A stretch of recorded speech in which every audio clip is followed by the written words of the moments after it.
A billionaire is dying in the middle of $1 million dinner. His private doctor stands there watching. His bodyguards stand there watching. A room full of degrees, power, and expensive suits, all of them just watching. And the only person who steps forward is a waitress. But this is not a hero story. This is the story of a man who built an entire empire from cold stone, and an ordinary woman he had never once noticed, who forced him to face a truth that could destroy everything he had spent his life protecting. If you've ever felt invisible in a room full of important people, stay with me. Watch this story all the way to the end. Hit that like button and drop a comment telling me what city you're watching from. I want to see exactly how far this story travels. The thing about Ethan Kross was that he never looked sick. That was the most dangerous part. He stood 6'1", broad-shouldered, with the kind of posture that came not from confidence but from years of forcing himself to appear unbreakable, even when everything underneath was quietly falling apart. His dark hair was always cut the same way, short on the sides, slightly longer on top, never a strand out of place. His suits were custom. His shoes were hand-stitched Italian leather that cost more than most people's monthly rent. His watch, a matte black Patek Philippe that he wore so casually it almost looked cheap, was worth $400,000. At 32 years old, Ethan Kross was the youngest self-made billionaire in the Midwest and one of the most closely watched figures in American tech. Kross Technologies had started as a two-person software firm operating out of a rented office in Wicker Park when Ethan was 24. 8 years later, it employed 14,000 people across 3 continents, held government contracts worth hundreds of millions, and was in the middle of a $6.2 billion acquisition deal that would make it one of the 5 most powerful private data infrastructure companies in the country. He had built all of it himself, brick by brick, deal by deal, 18-hour day by 18-hour day. And he had done most of it while quietly, privately, suffocating. Not emotionally, not metaphorically, literally. The attacks had started about 2 years ago, though Ethan could never pinpoint the exact first time. It began as tightness, a strange constriction in his chest during a board meeting in February, the kind he chalked up to stress and forgot about by the time he got to his car. Then it happened again 3 weeks later. This time in the middle of a phone call. His throat had simply closed. For about 8 seconds, he couldn't pull in any air at all.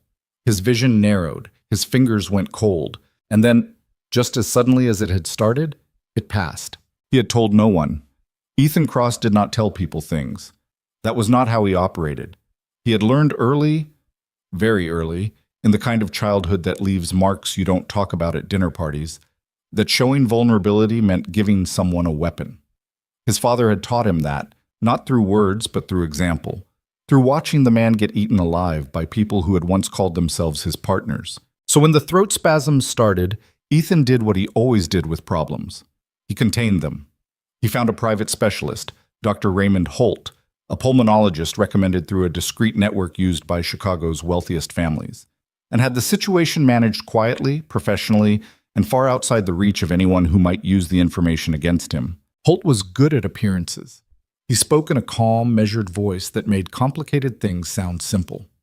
He had silver hair and a firm handshake, and an office in Lincoln Park that smelled like leather and old money. He prescribed a rotating combination of medications, some for inflammation, some for nerve regulation, some that Ethan didn't fully understand but took, because Holt explained them with the kind of authoritative certainty that made questioning feel foolish. The attacks didn't stop, but they became manageable, predictable almost. Ethan learned his triggers, learned to feel the early warning signs, learned to excuse himself from rooms before things got bad. He had been managing it for 2 years. He was very good at managing things. What he was not good at, what he had never been good at, was asking for help.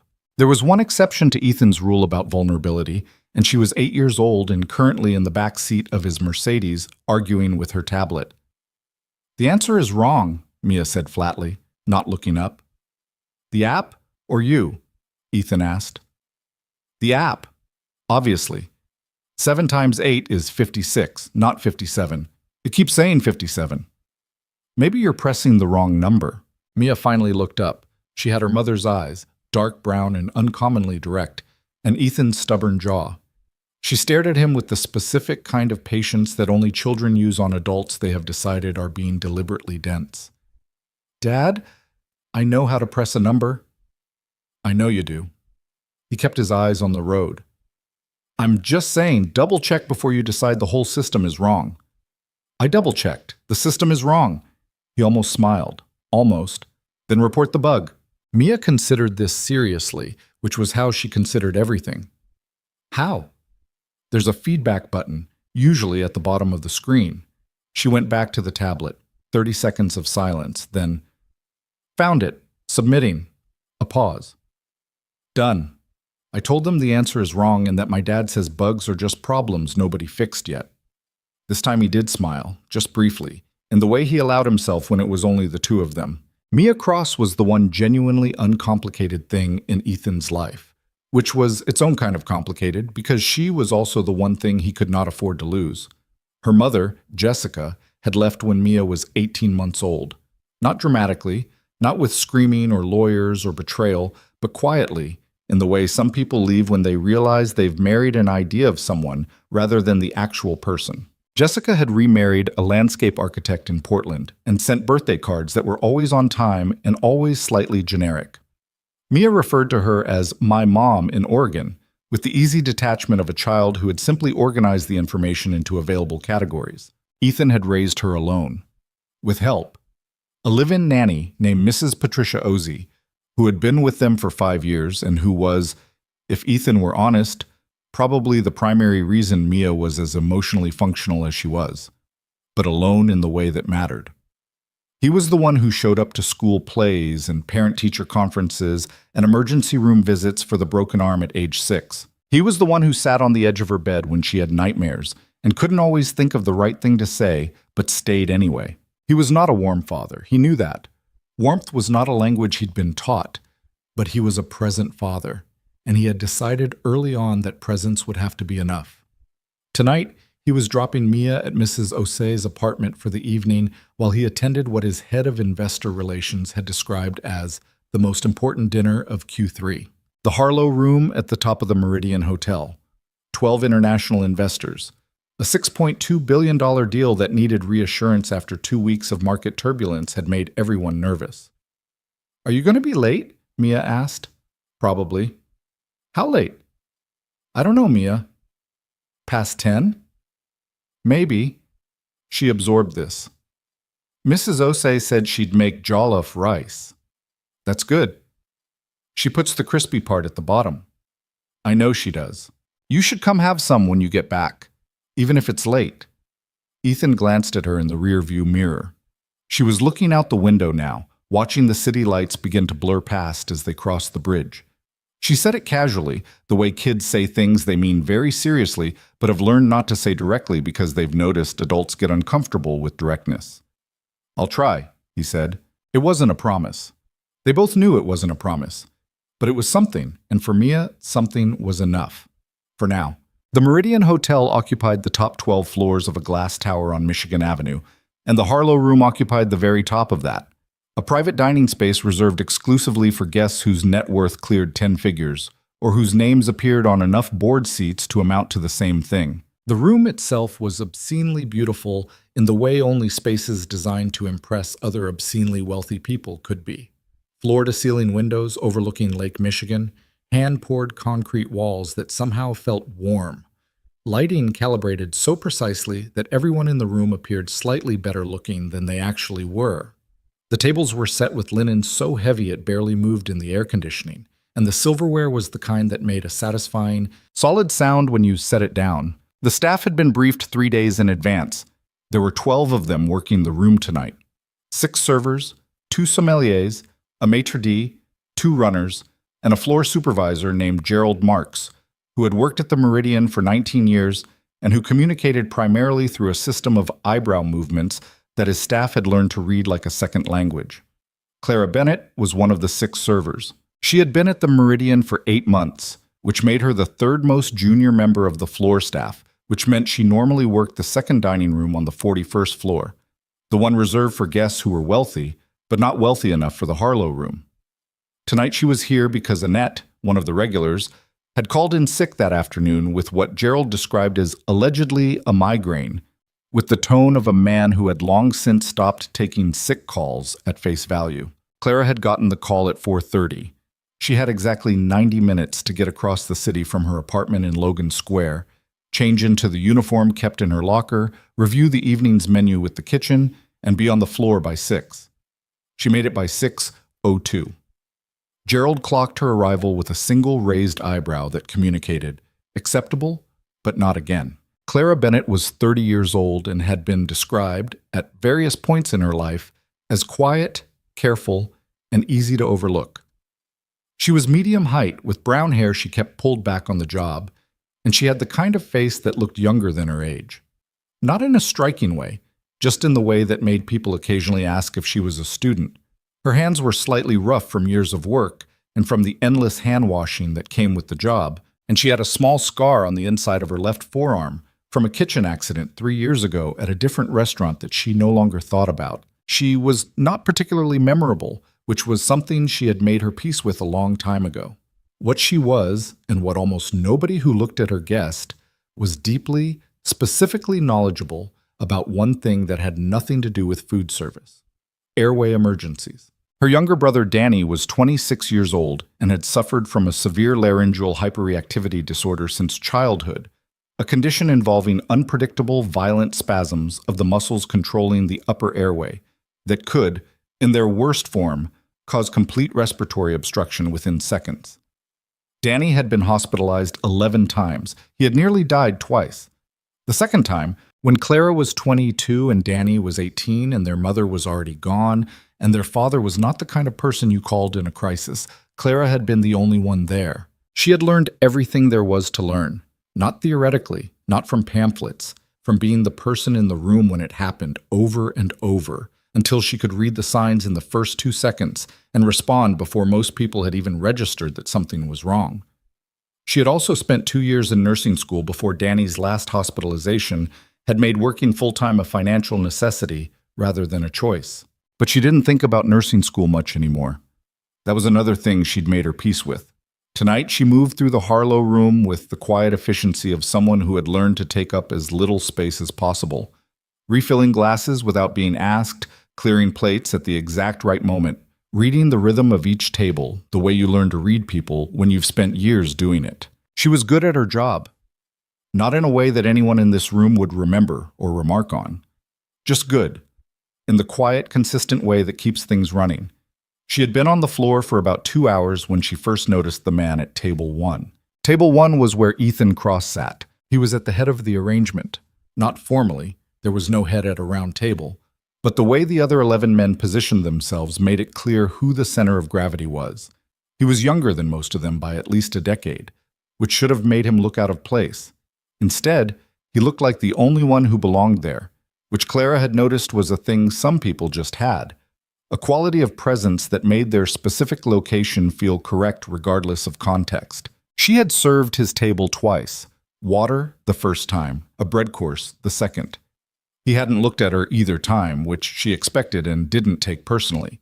In rooms like this, servers were infrastructure.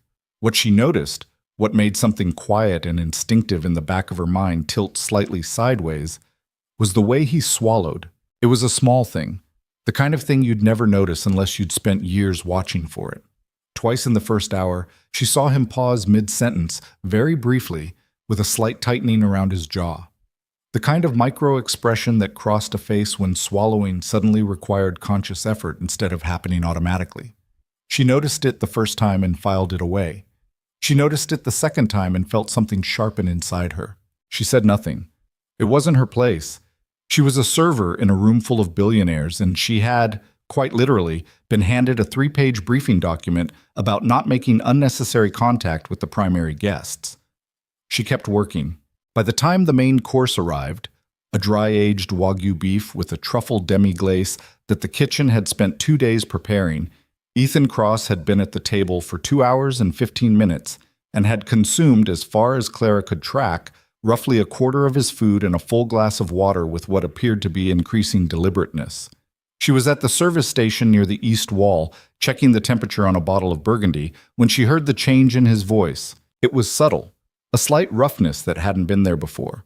Not laryngitis, not fatigue, but a constriction. Like something was pressing on the outside of his windpipe from the inside. She set the bottle down. Across the room, Ethan had shifted slightly in his chair. He placed one hand flat on the table, not dramatically, not in a way that would draw attention, but with the specific careful stillness of a person managing something they don't want anyone to see. Clara was already moving toward the edge of the room. Not toward the table, not yet, but closer. One of the other servers, a man named Paul, who had been at the Meridian for 6 years, stepped up beside her. "You good?" he asked quietly, because he had noticed her attention had shifted. "That man at table 1, she said quietly, not looking away. "Watch his breathing." Paul looked. "He looks fine." "He's not fine." Paul frowned but didn't argue. He had learned in 6 years that the quiet ones were sometimes right about the things the loud ones missed. 30 seconds later, Ethan Cross stopped speaking mid-sentence. The man to his left, a heavy-set German investor named Klaus Brenner, who had been speaking animatedly about real estate, didn't notice at first, continuing his point for another 3 seconds before the silence from Ethan's side of the table finally registered. "Ethan?" The Investor Relations VP, Marcus Webb, was the first to say his name. "You okay?" Ethan had both hands on the table now. His face was very still in the way that faces go still when the brain is directing all available resources to a single problem. His jaw was set. His throat was working. The tendons visible, the muscles pulling tight and then releasing and then pulling tight again. And then his face began to change color. Not dramatically. Not the purple-faced gasping of movie scenes. Just a slow, creeping pale. A draining of the normal flush from his cheeks as the oxygen in his blood started moving in the wrong direction.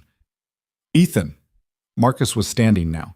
"Ethan, what's—" And then Ethan Cross, billionaire, CEO, man who had never let anyone see him fall, tipped sideways out of his chair and hit the floor. The room detonated. What happened in the next 45 seconds was something Clara would replay in her mind for a long time afterward. Not because it was dramatic, though it was, but because of the specific revealing quality of how people respond when a situation exceeds the boundaries of what they've prepared for. The investors lurched backward from the table. 2 of them stood and immediately looked at each other as if waiting for someone else to decide what the correct facial expression was. Klaus Brenner said something in German that nobody translated. Marcus Webb was on his phone before Ethan had even fully hit the ground, calling 911 with a panicked efficiency that was technically the right thing to do, but would not help in the next 3 minutes. Ethan's personal assistant, a sharp young man named David Chen, who had been stationed near the door, rushed forward and then stopped about 4 feet away, looking at his boss on the floor with an expression of pure, helpless horror. Dr. Raymond Holt, who had been seated at a separate table near the window in an advisory capacity, and who was, by all documentation, Ethan's private physician, stood up, assessed the situation, reached into the inside pocket of his jacket, and pulled out a small case containing a preloaded syringe. He moved toward Ethan, and Clara Bennett moved faster. She wasn't running. Running in a room full of panicking wealthy people was how you caused a second emergency. She moved the way she'd trained herself to move, quickly, deliberately, with the specific quality of purpose that parts crowds without demanding they part. She was past the service station and through the gap between 2 overturned chairs and beside Ethan Cross on the floor before any of the 3 bodyguards stationed at the room's perimeter had processed what they were supposed to do. "Who are you?" one of them started. "Airway emergency," she said, not to him but to herself, the words functioning less as communication and more as a diagnostic checklist. She was already on her knees beside Ethan, 2 fingers pressed to the side of his neck. Pulse there. Fast. But there. His lips were going bluish at the corners. His throat was visibly contracting. The laryngeal muscles in full spasm, the airway locked. She'd seen this before. She'd seen it in a hospital room in the middle of the night with Danny, age 18, and she had been 22 years old and completely terrified and completely alone, and she had done it then and she would do it now. "Don't touch him." One of the bodyguards had reached her and grabbed her by the shoulder. "Get your hand off me," she said, with a flatness that, later, when people tried to describe what happened, Several witnesses would call the most quietly authoritative thing they'd ever heard from a person in a service uniform. "I know what this is." She didn't wait for his response. She repositioned Ethan's head, careful, angled, tilting it back just slightly to create the optimal line from the trachea upward. Then she placed the heel of one hand on the upper chest just below the sternum and applied controlled specific pressure. Not the blunt force of a chest compression, but a precise, rhythmic stimulation targeted at the diaphragm and the laryngeal reflex point she had learned from a thoracic specialist who had explained the technique to her in a hospital corridor at 2 in the morning because she had simply stood there and refused to leave until she understood. "This is wrong," Dr. Holt said from somewhere above her. "You need to let me administer." "What are you giving him?" she said, not stopping. "Epinephrine, and he doesn't need epinephrine. That will make it worse." She didn't know how she was this calm. She had wondered about that later. "This is laryngeal spasm. Epinephrine will increase laryngeal tension. You will kill him." Dead silence. Absolute ringing silence from every person in the room. Holt did not move.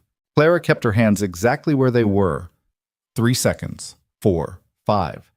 And then, not dramatically, not with a cinematic gasp, Ethan Cross took a breath. It was shallow. It was rough. It sounded like gravel dragged through a narrow pipe, but it was air moving in the right direction, and his color began to shift, that terrible pale blue retreating slightly, a flush of something almost normal beginning to return to his face. She felt the tension under her hands begin to release, the muscles slowly, grudgingly, letting go. She kept her hands still until she was sure. Then she sat back on her heels and looked at the man on the floor.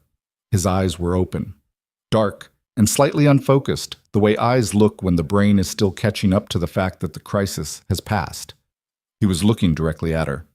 Clara Bennett looked back. She wasn't thinking about the $1 million he had promised, somewhere in the chaos, to whoever saved him. She hadn't even registered that announcement in the middle of everything. She wasn't thinking about her job or the confidentiality agreement she'd be handed in the morning, or any of the ways this night was going to complicate her life. She was thinking about the way Dr. Holt had hesitated. Not panicked, not confused. Hesitated. Like a man who had done a quick internal calculation before deciding whether to act. The room was still completely silent around her. 12 investors, a dozen staff members, 2 assistants, 3 bodyguards, all of them staring at a woman in a server's uniform kneeling on an expensive floor. Ethan Cross tried to say something. His voice came out as a rough scrape of sound, barely a word. But his eyes were clear, sharpening by the second, and he was looking at her with an expression she couldn't quite read. Not gratitude. Not exactly. More like the look of a man who has just discovered that something he believed was solid was not solid, and he is still working out what that means. She should have stood up and stepped back. That would have been the professional thing to do. The appropriate thing. The invisible thing. Instead, she met his gaze and said quietly, in a voice that only he could hear, "Your doctor was going to make it worse." Ethan Cross said nothing, but he didn't look away. The paramedics arrived 11 minutes after Marcus Webb's call. By then, Ethan was sitting upright, his back against the side of the overturned chair, his breathing slow and deliberate. He had refused to lie down when someone suggested it, which was, Clara thought, probably the most on-brand thing he could have done. She had stepped back when the EMTs arrived, stepped all the way back to the service station, where Paul was standing with the expression of someone who had witnessed something he did not have an adequate category for. "How did you know what to do?" he asked. "My brother," she said simply. And then she started collecting the water glasses that still needed to be cleared from the abandoned tables, because she didn't know what else to do with her hands. Across the room, one of Ethan's people, she thought it was David Chen, the assistant, was trying to speak to him quietly while the paramedics did their assessment. Ethan was answering in short sentences, his voice still rough, his eyes moving across the room with a focused, scanning quality, the way a chess player looks at a board, not at any single piece but at the whole arrangement. His eyes found her once, briefly, across the length of the room. She looked down at the glass in her hand. Gerald Marks appeared at her elbow. His expression was, for once, completely unreadable, which, in a man whose face functioned as a precise emotional communication system, meant he was dealing with something outside his operational range. "Bennett," he said. "Yes." A pause. "Are you..." I'm fine. Another pause. What you did, I just... She stopped. Started again. I knew what it was. I've seen it before. Gerald looked at her for a long moment. He was a man who had spent 19 years watching people move through rooms under pressure, and he had developed over that time a fairly accurate intuition for who people actually were beneath their performance. He thought he had Clara Bennett figured out. A good worker, quiet, competent in an unremarkable way. A placeholder until someone more interesting came along. He was revising that assessment in real time. Go take 10 minutes, he said finally. Outside. I don't need... That wasn't a question. She went. The service corridor behind the Harlow room smelled like clean linen and stainless steel. Clara leaned against the wall and looked at the ceiling and let herself, for exactly 30 seconds, feel the full weight of what had just happened. Then she straightened up, pressed her palms flat against the cold metal of the shelving unit beside her, and breathed. Her brother Danny needed surgery. Had needed it for 8 months. His condition had progressed to the point where the spasms were happening with increasing frequency, and the conservative management that had gotten him through his 20s was no longer enough. The surgical option, a specific laryngeal reconstruction procedure performed by a small number of specialists in the country, cost, with the facility fees and the post-operative care, somewhere in the range of $210,000. Danny's insurance covered $40,000. Clara was supporting both of them on her salary from the Meridian and the occasional freelance shift at a catering company. She had a savings account with $11,000 in it, which she was aware of down to the exact dollar because she checked it every Sunday morning like a person tending something fragile. She had heard what Ethan Cross said before he collapsed. She had caught it in the chaos, a fragment of words delivered in a strained voice to the room. $1 million. Anyone who can... He hadn't finished the sentence. She hadn't processed it fully in the moment. Standing in the service corridor, she processed it now. She pressed her hands harder against the shelving unit. She had not done what she did for money.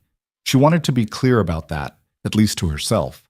In this corridor where nobody could see her and she had no reason to be anything other than honest. She had done it because a man was dying and she knew how to help, and the only alternative was to stand there and watch, which was not something she was built to do. But the money existed. The promise had been made in front of witnesses, and Danny needed that surgery. She allowed herself to think about it for exactly 20 more seconds. Then she went back to work. By the time the paramedics cleared Ethan to remain at the venue, he had refused transport to the hospital with the grim determination of a man who considered hospitalization a form of public defeat. Most of the investors had been quietly escorted to a private lounge on the floor below, where Marcus Webb was conducting emergency damage control with a bottle of 20-year scotch, and the kind of forced calm that takes years of investor relations training to perfect. Ethan Cross sat at the cleared table, jacket off, collar loosened, his private security lead standing 3 feet away like a man who had failed at his one job and was not sure what to do about it. David Chen stood to his right with a tablet and an expression that mixed profound relief with the beginnings of logistical anxiety. There were calls to make. Statements to draft. The evening's events would be on financial news by midnight, regardless of what anyone did. Ethan knew all of this. He was not thinking about any of it. He was thinking about the woman in the server's uniform who had put her hands on him without asking permission and told his doctor, calmly, flatly, in front of a room full of witnesses, that the doctor was about to kill him. He was thinking about the way she had said it, not accusatory, not dramatic, just factual. The way you state something you have verified personally and have no interest in arguing about. Who was she? He said. David looked up from the tablet. I'm sorry? The server. The one who... He paused. His throat was still rough, and speaking at certain pitches required more effort than it should have. The one who helped me. David typed something, looked at something. Clara Bennett. She's been with the Meridian for 8 months. Normally works 41. She was up here covering a sick call. Ethan was quiet for a moment. Find her. David didn't hesitate. He'd learned not to hesitate at instructions that were delivered in that particular tone. He went. Marcus Webb appeared from the direction of the elevator, loosening his tie by a 1/4 inch, which, for Marcus, was the equivalent of total emotional collapse. Ethan, the Morgenstern people want a statement. Brenner is asking whether draft something. Medical incident, fully managed, all scheduled activities proceeding as planned. Ethan's voice was flat and routine, the words coming from some autopilot part of him that handled crisis communications while the rest of him was occupied elsewhere. Don't use the word collapse. Use medical episode. Marcus absorbed this with the practiced neutrality of someone who had been managing Billionaire PR for 15 years. And the promise you made? Before what promise? Marcus's expression flickered. You said, before you, when you were... He cleared his throat. You told the room you'd give $1 million to anyone who helped you. Ethan looked at him. Several people heard it, Marcus said carefully, including at least 2 who will absolutely mention it if we don't address it. Ethan was quiet for a moment. Then we address it, he said. Marcus nodded, relieved. I'll have legal draft something, a thank you payment, properly structured, non-binding in terms of... I said I'd pay it, Ethan said. I'll pay it. Marcus stopped. Ethan, I don't need your opinion on this, Marcus. Silence. Find out, Ethan said slowly, what she needs. Clara was clearing the final table when David Chen found her. He was young, couldn't have been more than 25, and he had the slightly dazed quality of someone still processing an evening that had deviated significantly from the plan.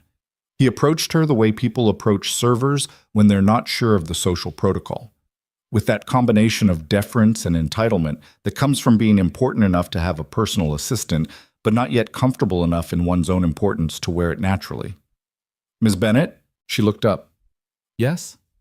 Mr. Cross would like to speak with you, if you have a moment. Clara set down the stack of plates in her hands. She looked at David Chen for a second, reading his face the way she read faces, for the thing underneath the thing. Is he all right? David blinked. He had clearly expected a different response. Yes, the paramedics cleared him. Yes. Good, she said, and she picked the plates back up. David stared. Miss Bennett, Mr. Cross is... I know who he is. She wasn't rude about it, just direct. Tell him I'll be a few minutes. I need to finish the table. David Chen opened his mouth, closed it, sent a very brief text on his phone, then stood and waited with the expression of someone receiving feedback from his employer in real time through a screen. Clara finished clearing the table. She carried the plates to the kitchen pass. She untied her apron and folded it over her arm, and then, because she noticed her hands were very slightly unsteady in a way she hadn't let herself register until this moment, she stood at the kitchen pass for 5 seconds and made them be still. Then she went to find Ethan Cross. He was sitting where David had described, at the main table, jacket off, the expensive evidence of the evening's disaster cleared away around him. He looked, she thought, simultaneously less and more than he had at the beginning of the night. Less polished. The collar open, the careful surface slightly abraded by what had happened, but also somehow more real, the way things look when you see them stripped of their presentation. He watched her approach. She stopped at a professional distance and looked at him steadily. You wanted to speak with me, she said. I did. His voice was still rough. Sit down. She stayed standing, not defiantly, just... There was something in the way he had issued the instruction that she didn't quite want to comply with, on a purely instinctive level. Something crossed his face. Possibly the first time in recent memory that someone in a service uniform had declined to follow an instruction from him. He processed it. Then, with a very slight adjustment of his expression that might have been the beginning of respect, Please. She sat. They looked at each other across the table for a moment. 2 people from entirely different worlds, both slightly off balance in different ways, both being more honest in this moment than they intended. What you did, he started. Stopped. I knew what it was, she said again. You told my doctor he was wrong. He was wrong. Ethan's jaw tightened slightly. He's been treating me for 2 years. Clara looked at him and then said something she probably shouldn't have said, but that came out anyway, the way things do when you're tired and the filter is temporarily offline. Then why do you keep having attacks? The silence that followed was not comfortable. It was the kind of silence that happens when a question exposes something the listener has been very deliberately not looking at.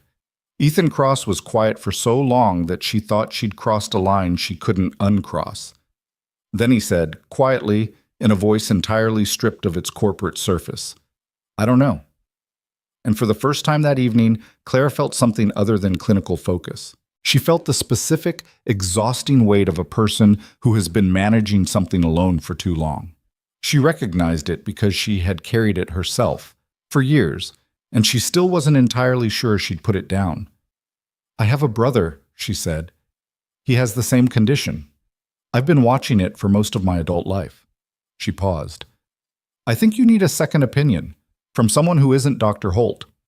Ethan looked at her. I'm not a doctor, she added. I'm aware of that. You were in nursing school, he said, which surprised her. She hadn't told him that. Your assistant does fast work, she said. Something moved at the corner of his mouth. Not quite a smile, but the outline of one. I keep my promises, he said. His voice had shifted. Not softer exactly, but more direct, less performance.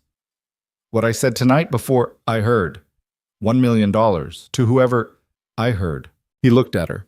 Most people would have said yes faster than I could finish the sentence.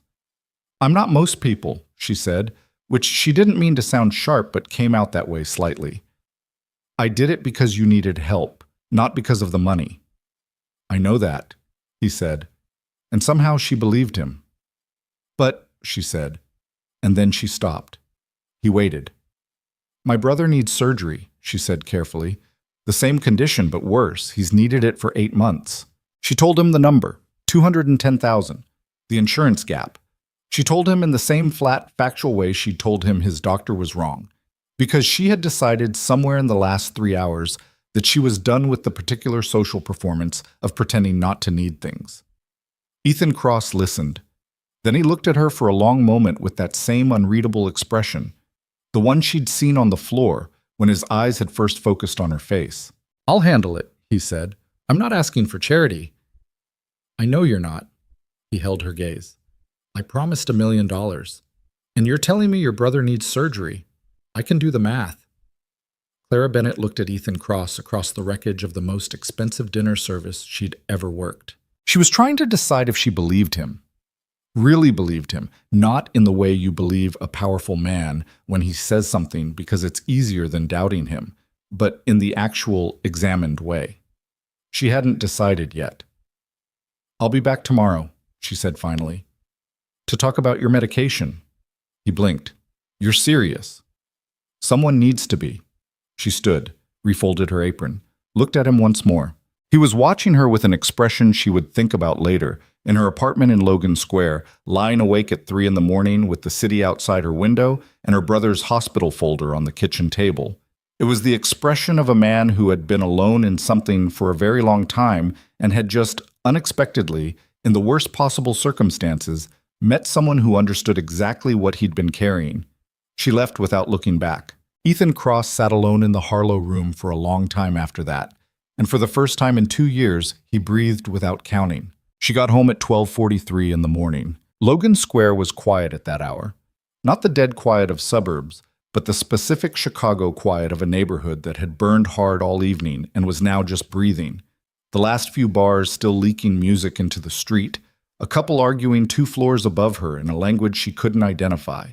A dog somewhere doing its anxious 3 a.m. bark at nothing. Clara had lived in this apartment for 4 years, and she knew all its sounds.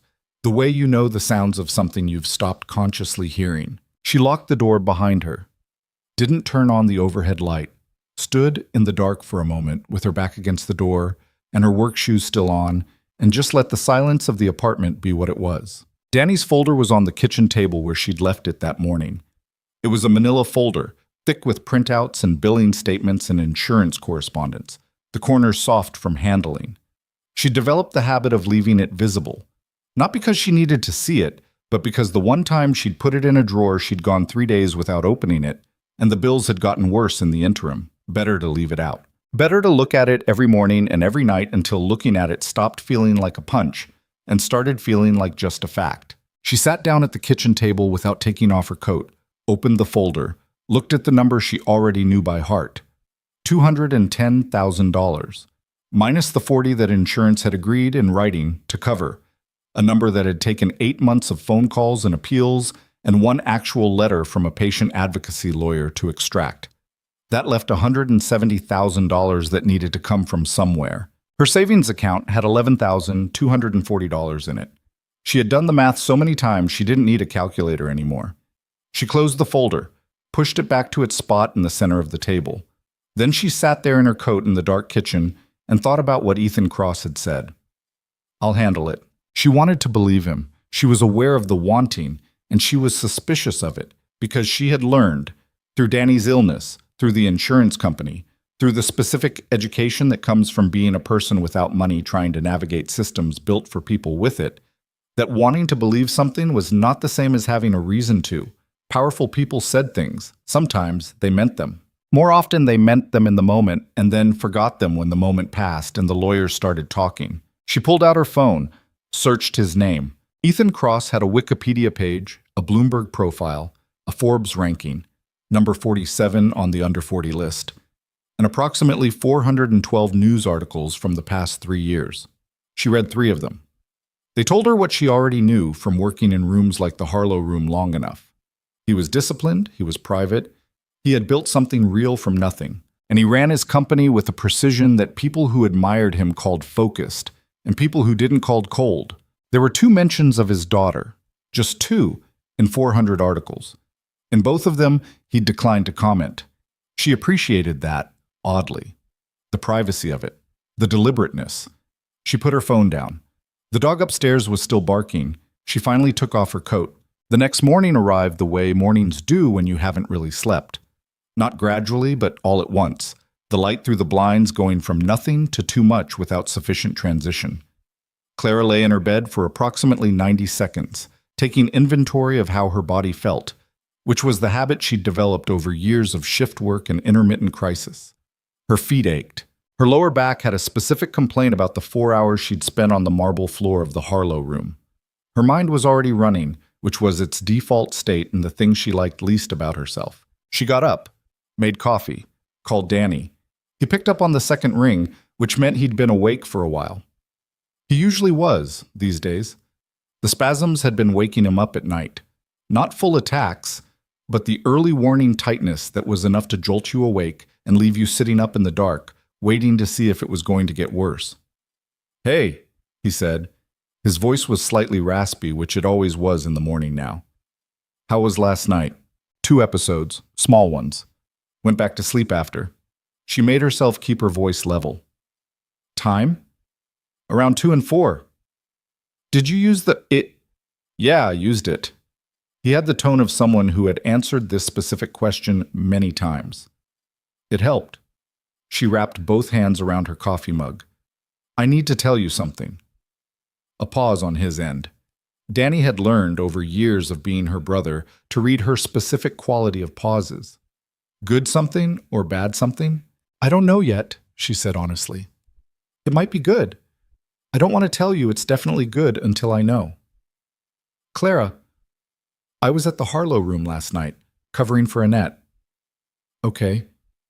"There was a man, a guest. He had an episode." Silence. Then, very quietly, "Like mine." "Exactly like yours." She paused. "I helped him." She could hear Danny processing this, the sound of him sitting up, the slight shift in his breathing. He knew what helping someone through a laryngeal spasm episode meant. He knew what she was when she went into that mode, because he'd been on the receiving end of it enough times to understand it was not a small thing. "Is he okay?" "He's okay." Good. And she believed him. Danny never had the kind of ego that would resent a stranger getting the care he himself needed. That was one of the things she loved about him. "What's the other part?" "He made a promise, before it happened, in front of witnesses."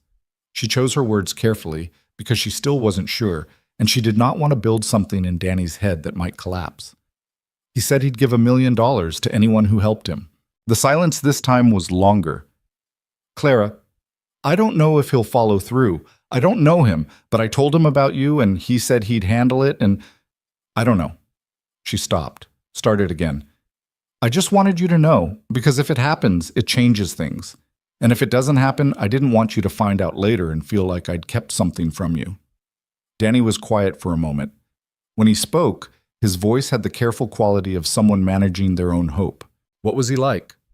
Hard to read. She thought about it. Not a bad person, I don't think, just complicated. The kind of person who's been alone in something for too long. Danny made a sound that might have been a laugh. You'd know something about that. Danny, I'm just saying. She finished her coffee. I'll call you when I know more. Hey, Clara? Yeah. Whatever happens with the money? What you did last night? You know that matters, right? Regardless. She didn't answer that. She just said goodbye and hung up. Because she was her father's daughter in at least that one way. She did not know what to do with things that were meant as kindness. She arrived at Cross Technologies headquarters at 9:47 in the morning. It was a 43-story building in the West Loop, glass and steel, and deliberately understated in the way that only very expensive architecture manages to be. The kind of building that doesn't try to announce itself because it doesn't need to. The lobby was the size of a small concert hall, with a security desk staffed by 3 people who all looked slightly like they could break something structural with their bare hands if required. Clara was wearing black trousers, a gray blouse, and a dark jacket she'd bought 2 years ago for a job interview at a medical administration company she hadn't gotten. It was the most professional thing she owned that wasn't a uniform. She had her folder under her arm, not Danny's medical folder, but a different one, which she'd assembled at her kitchen table at 6 in the morning, containing the medical documentation she'd gathered over 7 years of managing her brother's condition, research papers, clinical protocols, a specialist's published study on laryngeal spasm intervention techniques. She had spent 2 hours on it before the sun came up. She told the security desk that she was Clara Bennett and she was there to speak with Ethan Cross. She watched their faces do the thing faces do when they're checking a list and finding something they didn't expect to find. A slight recalibration, a micro-adjustment. David Chen came down in the elevator 4 minutes later. He was in a different suit than last night, but he had the same expression. The specific exhaustion of someone who had been on the phone since dawn managing fallout. Ms. Bennett, he said, Mr. Cross is expecting you. She followed him into the elevator. They rode up in the particular silence of 2 people who have recently shared a crisis and haven't yet established the social protocol for what comes after. How is he this morning? She asked. David glanced at her sideways. He's working, he said, which she understood to mean he's exactly as he always is, and he will never tell you otherwise. Of course he is, she said, without judgment. They emerged on the 39th floor into a space that was deliberately less dramatic than the lobby. Open plan, clean lines, the particular hum of a floor where serious work was happening. Heads came up as she walked through, and she was aware of the attention without being rattled by it. She had been the person people looked at in the wrong kind of way for most of her adult life. She had developed a functional indifference to it. Ethan's office was at the corner with windows that looked north and east over the city. He was standing when David opened the door, not at his desk, but at the window, one hand in his pocket, looking out at the skyline with the expression of someone who had been staring at the same point long enough that they'd stopped actually seeing it. He turned when she came in. He was in a different suit, dark navy, no tie. He looked more rested than she would have expected from a man who'd spent part of the previous evening on an expensive floor turning blue, but there was something around his eyes, a tightness that hadn't been there when she'd first seen him at table 1, that told her the rest had been mostly performative. You came, he said. I said I would. He looked at the folder under her arm. What's that? Documentation. I want to show you something about your medication. He was quiet for a second. Then he gestured toward the chair across from his desk. This time he said please first, which she noticed and didn't remark on. She sat. He sat across from her, and she opened the folder, and for the next 22 minutes she laid out what she'd spent the early morning assembling. She wasn't a doctor. She said so again, up front, clearly, not as a disclaimer, but as a fact. What she was someone who had spent years in proximity to a specific condition and who had, in that time, developed a working knowledge that most civilians didn't have and that some clinicians underestimated. The class of medications Holt had prescribed, she showed Ethan the papers, pointed to the relevant sections, used plain language where she could, had a documented interaction pathway that, in a subset of patients with already sensitized laryngeal tissue, could produce a chronic cycle of inflammation and spasm. Not in everyone, not even in most people, but in a specific physiological profile that, based on what she'd observed the night before, fit Ethan's presentation fairly precisely. It wasn't proof. She said that too. It was a hypothesis that needed to be tested by an actual specialist. But it was the hypothesis that explained why a man had been getting worse for 2 years under the care of a doctor who was supposed to be making him better. Ethan listened. He didn't interrupt, which surprised her slightly. He was the kind of man who, she suspected, typically redirected conversations that were going somewhere inconvenient. But he sat and he listened and he looked at the papers she slid across the desk with the focused attention of someone who had decided to actually take something seriously. When she finished, he sat back. Holt trained at Northwestern, he said. Not defensively, just stating it. I know. I looked him up this morning. He's treated some of the most influential people in the city. I know that too. A pause. And you think he's been wrong for 2 years? I think, she said carefully, that the medication protocol is worth reviewing by someone other than the person who prescribed it. Ethan was quiet. He turned slightly toward the window. Outside, Chicago was doing its thing. Relentless, indifferent, the lake flat and gray-blue in the morning light. My throat felt better this morning than it has in months, he said. It wasn't a concession. It was just a fact he was reporting, like reading a data point off a screen. The technique I use disrupts the spasm cycle, she said, but it doesn't fix the underlying trigger. If the medication is the trigger, stopping the medication is the only thing that helps long-term. He looked at her. You're very direct. You seem like you can handle direct. Something shifted in his expression. Not quite amusement, but something adjacent to it. Most people in your position would be asking about the money right now. I'll ask about the money, she said. I'm just asking about the medication first. He nodded slowly, something settling in his posture. Fair enough. He called Dr. Holt's office that afternoon and canceled his standing appointments. Clara didn't know that yet when she left his building at 11:30. She walked out into the West Loop morning with her folder and her jacket and the specific feeling of a person who has done something they needed to do and has no idea what happens next. The city was loud and ordinary around her, which was a relief after the compressed, expensive air of the past 16 hours. Her phone buzzed as she reached the corner. She expected David Chen. It was Gerald Marks. She looked at the screen for a second, then answered, Bennett. Gerald's voice had its customary economy. I need you in my office at 2. I have a shift tonight. I know you have a shift tonight. A pause that carried more information than most people's full sentences. This is before your shift, 2 o'clock. She arrived at Gerald's office at exactly 2.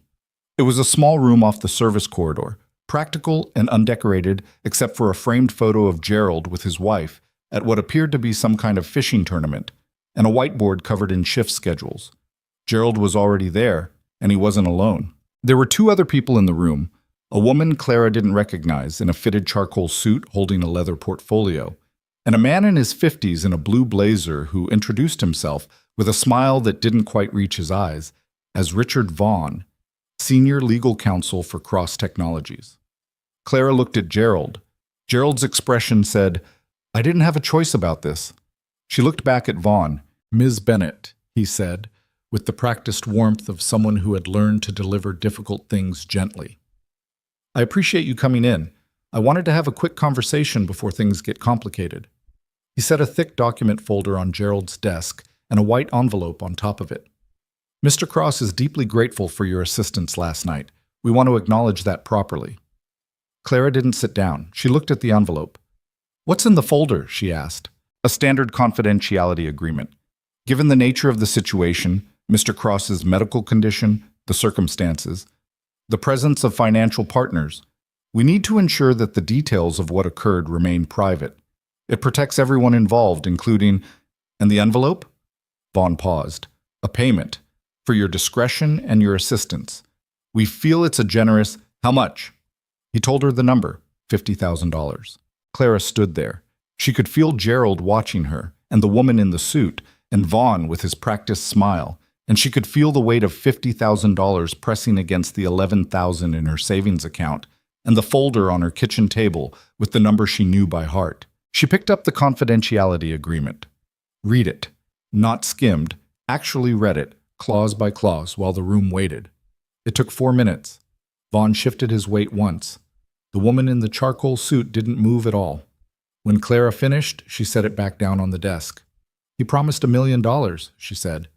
"Ms. Bennett, in front of witnesses, I didn't imagine that.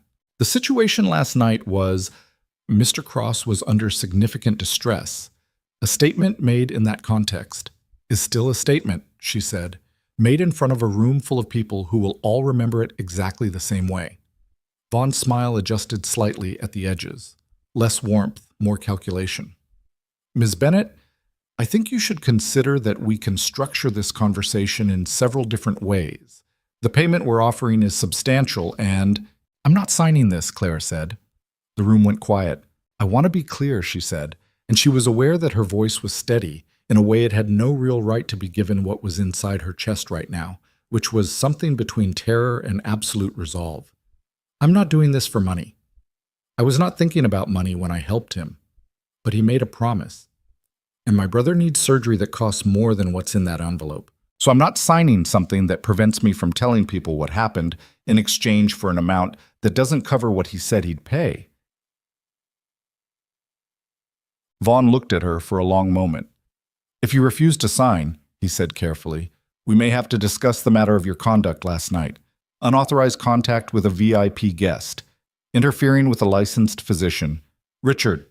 The voice came from the doorway. All 4 people in the room turned. Ethan Cross was standing in the entrance to Gerald's small office, still in the navy suit from the morning, looking at his own lawyer with an expression Clara had not seen on him before. A cold, specific displeasure that was distinct from anger. Anger was hot. This was not hot. Vaughn straightened. "Ethan, I know what you were doing." Ethan stepped into the room. It was not a large room, and his presence shrank it further. He looked at the folder on the desk, at the envelope, then at Clara. "I asked you to find out what she needed," he said to Vaughn with a quietness that was significantly worse than shouting. "Not to offer her a settlement. The agreement is standard procedure when—" "She's not being sued, Richard. I'm not in litigation. I had a medical emergency and she helped me." He paused. Every word was separated by a precision that was distinctly uncomfortable to be in the room with. "Get out." Vaughn opened his mouth. "Take your colleague and get out of this office." They left. The woman in the charcoal suit went without a word, which suggested she had better instincts than her employer. When the door closed, Ethan looked at Gerald, who immediately found something of great interest to look at on his whiteboard schedule. Then he looked at Clara. She was still standing in the center of the room with her arms at her sides and her face carefully neutral, doing the thing she did when something had shaken her more than she intended to show. "I didn't send them," he said. "I know." She said it before she'd fully decided if she believed it. Then, a second later, "I think I know. Vaughn operates on protocol. I told David to—" He stopped, rubbed the back of his neck with one hand, which was, she would realize later, the closest thing to a gesture of frustration she would ever see from him. "It wasn't what I intended." "What did you intend?" He looked at her steadily. "I intended to pay you what I said I'd pay you, and to talk about your brother." She studied his face.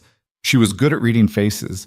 She had spent years doing it, reading her mother's face when she was still alive and things were going wrong, but nobody said so. Reading Danny's face for the early signs of an episode, reading the faces of guests at expensive restaurants to gauge what they needed before they asked. She had developed, over time, a fairly reliable sense of when someone was performing sincerity and when they were just being sincere. Ethan Cross was not, in that moment, performing. "My brother's surgery costs $170,000 out of pocket," she said, "after insurance." "I know. David pulled the information." She stiffened. "He what?" "Medical financing databases. Insurance records are—" He stopped at her expression. "I know how that sounds. It sounds like a violation of my brother's privacy." "You're right." He said it without hedging. "It was efficient and it was wrong. I'll tell David not to do it again." She stared at him. "You're very strange," she said, which was not what she meant to say but came out anyway. Something moved at the corner of his mouth. "I've been told. I don't want him investigated. I don't want his records pulled. I told you what we needed because I chose to tell you. That's different." "Understood." Is it? Yes. He met her eyes. I understand the difference between information that's given and information that's taken. I shouldn't have done it. It won't happen again.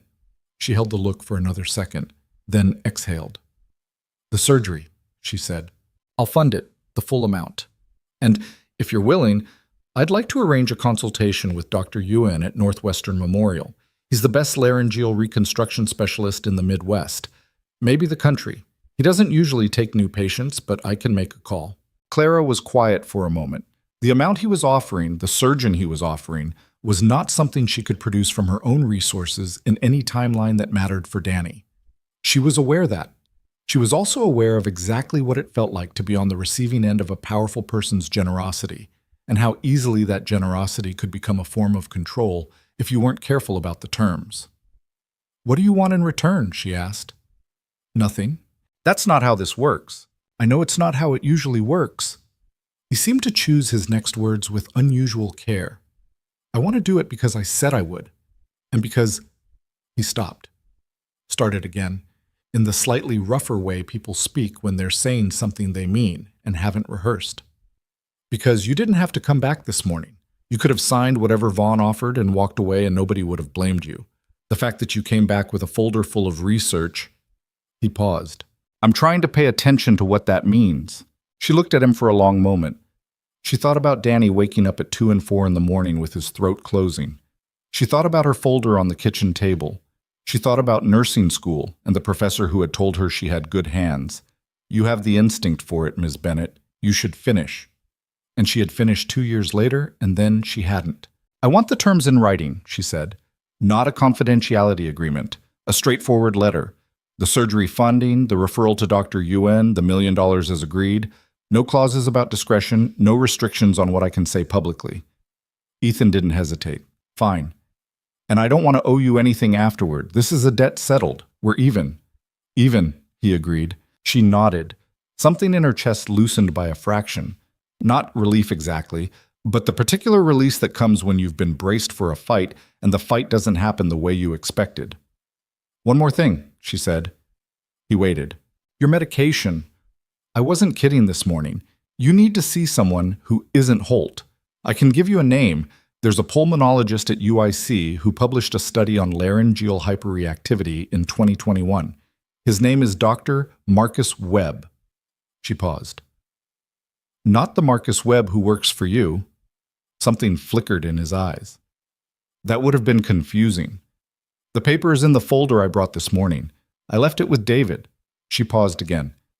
You should read it. He looked at her with that expression she was beginning to recognize, the one she didn't have a name for yet, the one that was something between respect and something else that she wasn't ready to look at directly. Why? He said.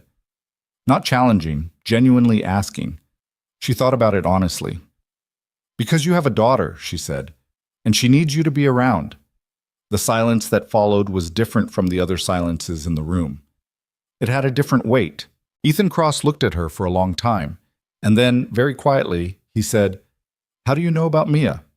I don't.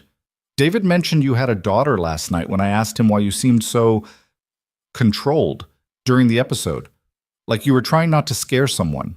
She held his gaze. Someone who wasn't in the room. He looked at the window.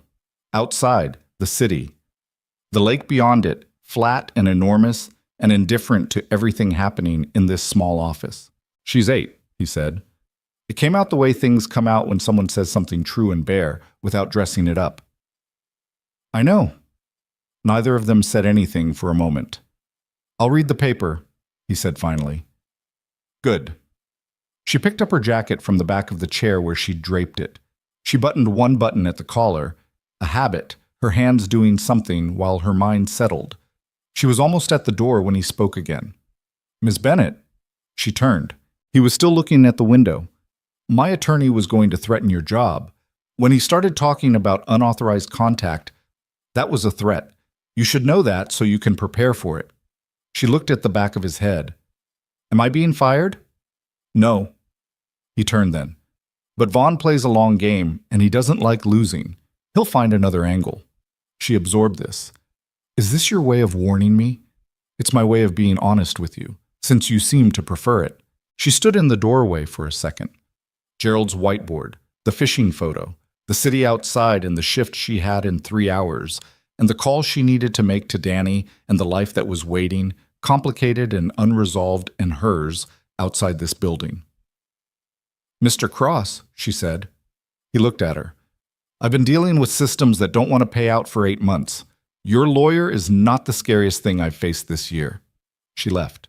She heard, just before the door swung closed behind her, something she hadn't expected. Not quite a laugh. More like the sound a person makes when something strikes them as true in a way they didn't anticipate. She walked through the building and out into the West Loop afternoon and called Danny from the corner of Randolph and Morgan, standing in the wind off the highway with her hand cupped around the phone. And she told him to call Dr. Ewan's office in the morning because there was going to be a referral. He was quiet for a long time. "Clara," he said finally, his voice rough in a way that had nothing to do with his throat. "Don't," she said, "don't do the thing." "I'm not doing a thing. You're about to do the thing where you cry, and then I have to act like I'm not about to cry. I'm not—" A pause.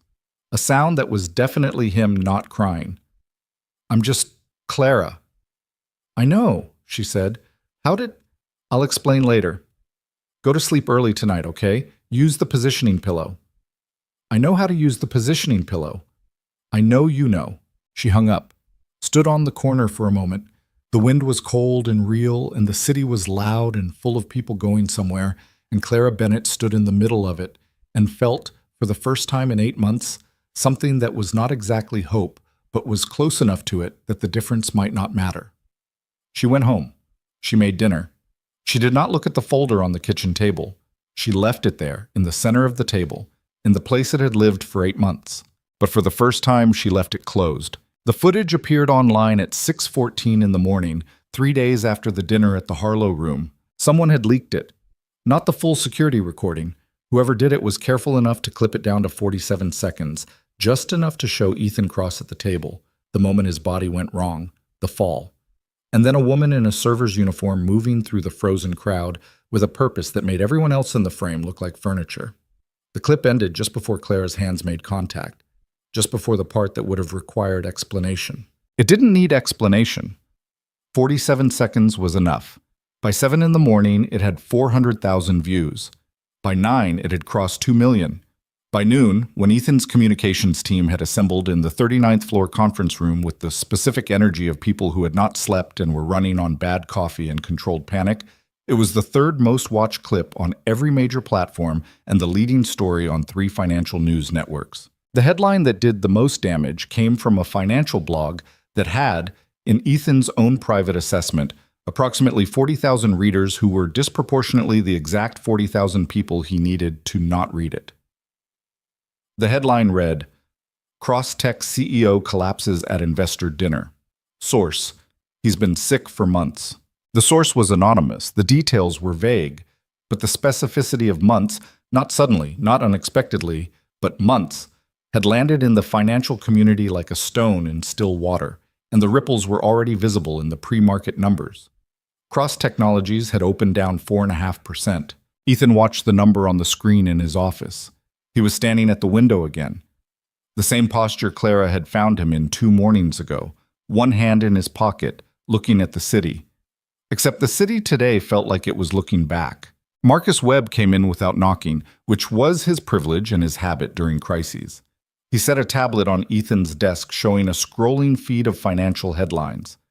Morgan Stern's people called at 7:30. Brenner sent an email at 8. Both are asking for a call before markets close. Set it up. The Kellerman Group has put a hold on the secondary agreement pending. I heard you. Ethan? Marcus stopped. Used the specific tone he only used when he had decided that professionalism required him to say something his employer did not want to hear. We need to talk about a statement, a real one, not the medical episode language from 3 days ago. Ethan turned from the window. People are speculating, Marcus said, and speculation is always worse than fact. Right now they're writing their own version of what's wrong with you, and I promise you their version is worse than yours. Ethan was quiet for a moment.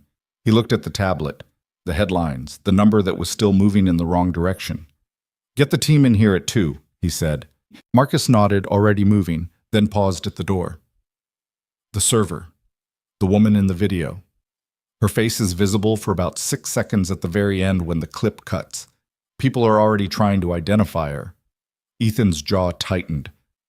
How close are they? A few hours, maybe. Someone's already posted that she works at the Meridian. Make sure she knows, Ethan said. Tell David to call her. Clara found out at 10:17 when her phone rang with a number she'd saved under David Chen, Crosstech, after their first conversation. It's out, David said.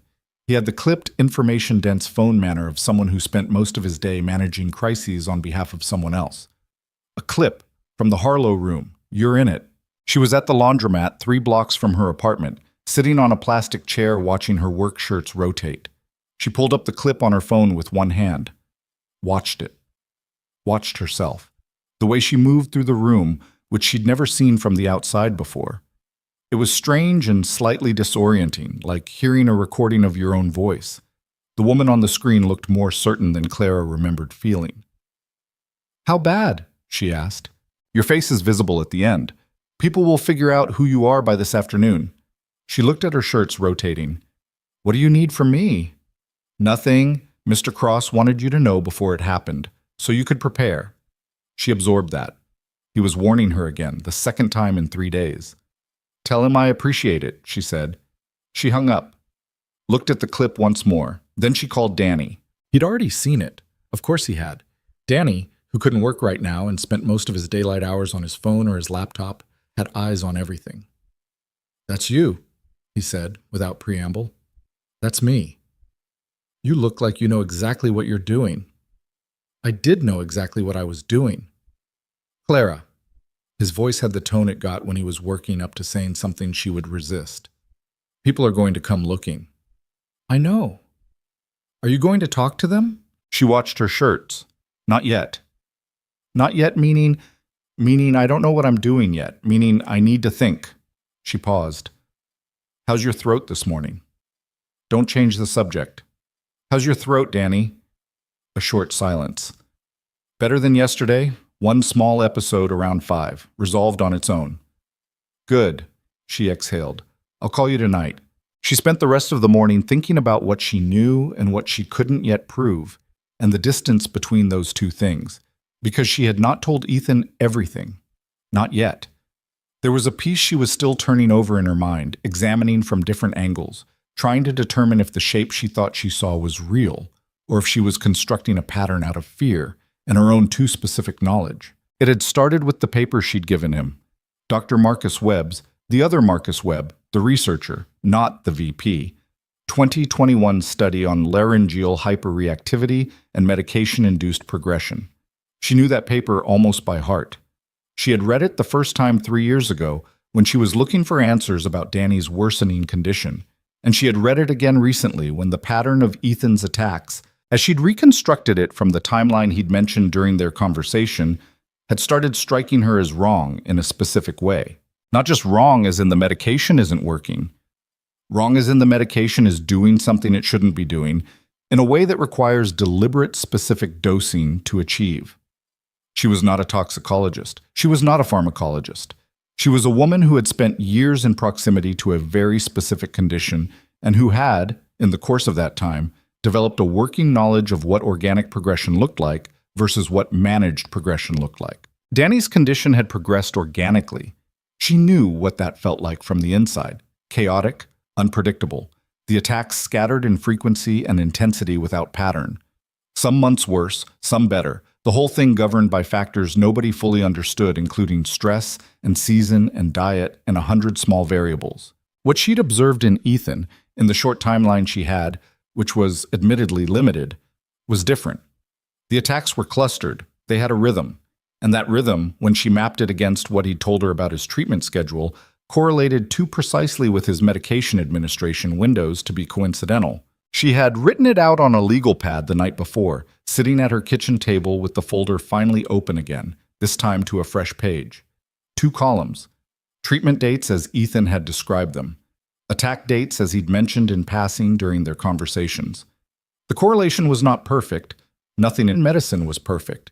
But it was there. It was consistent. and it pointed in a direction that made her stomach feel cold. She needed to be careful.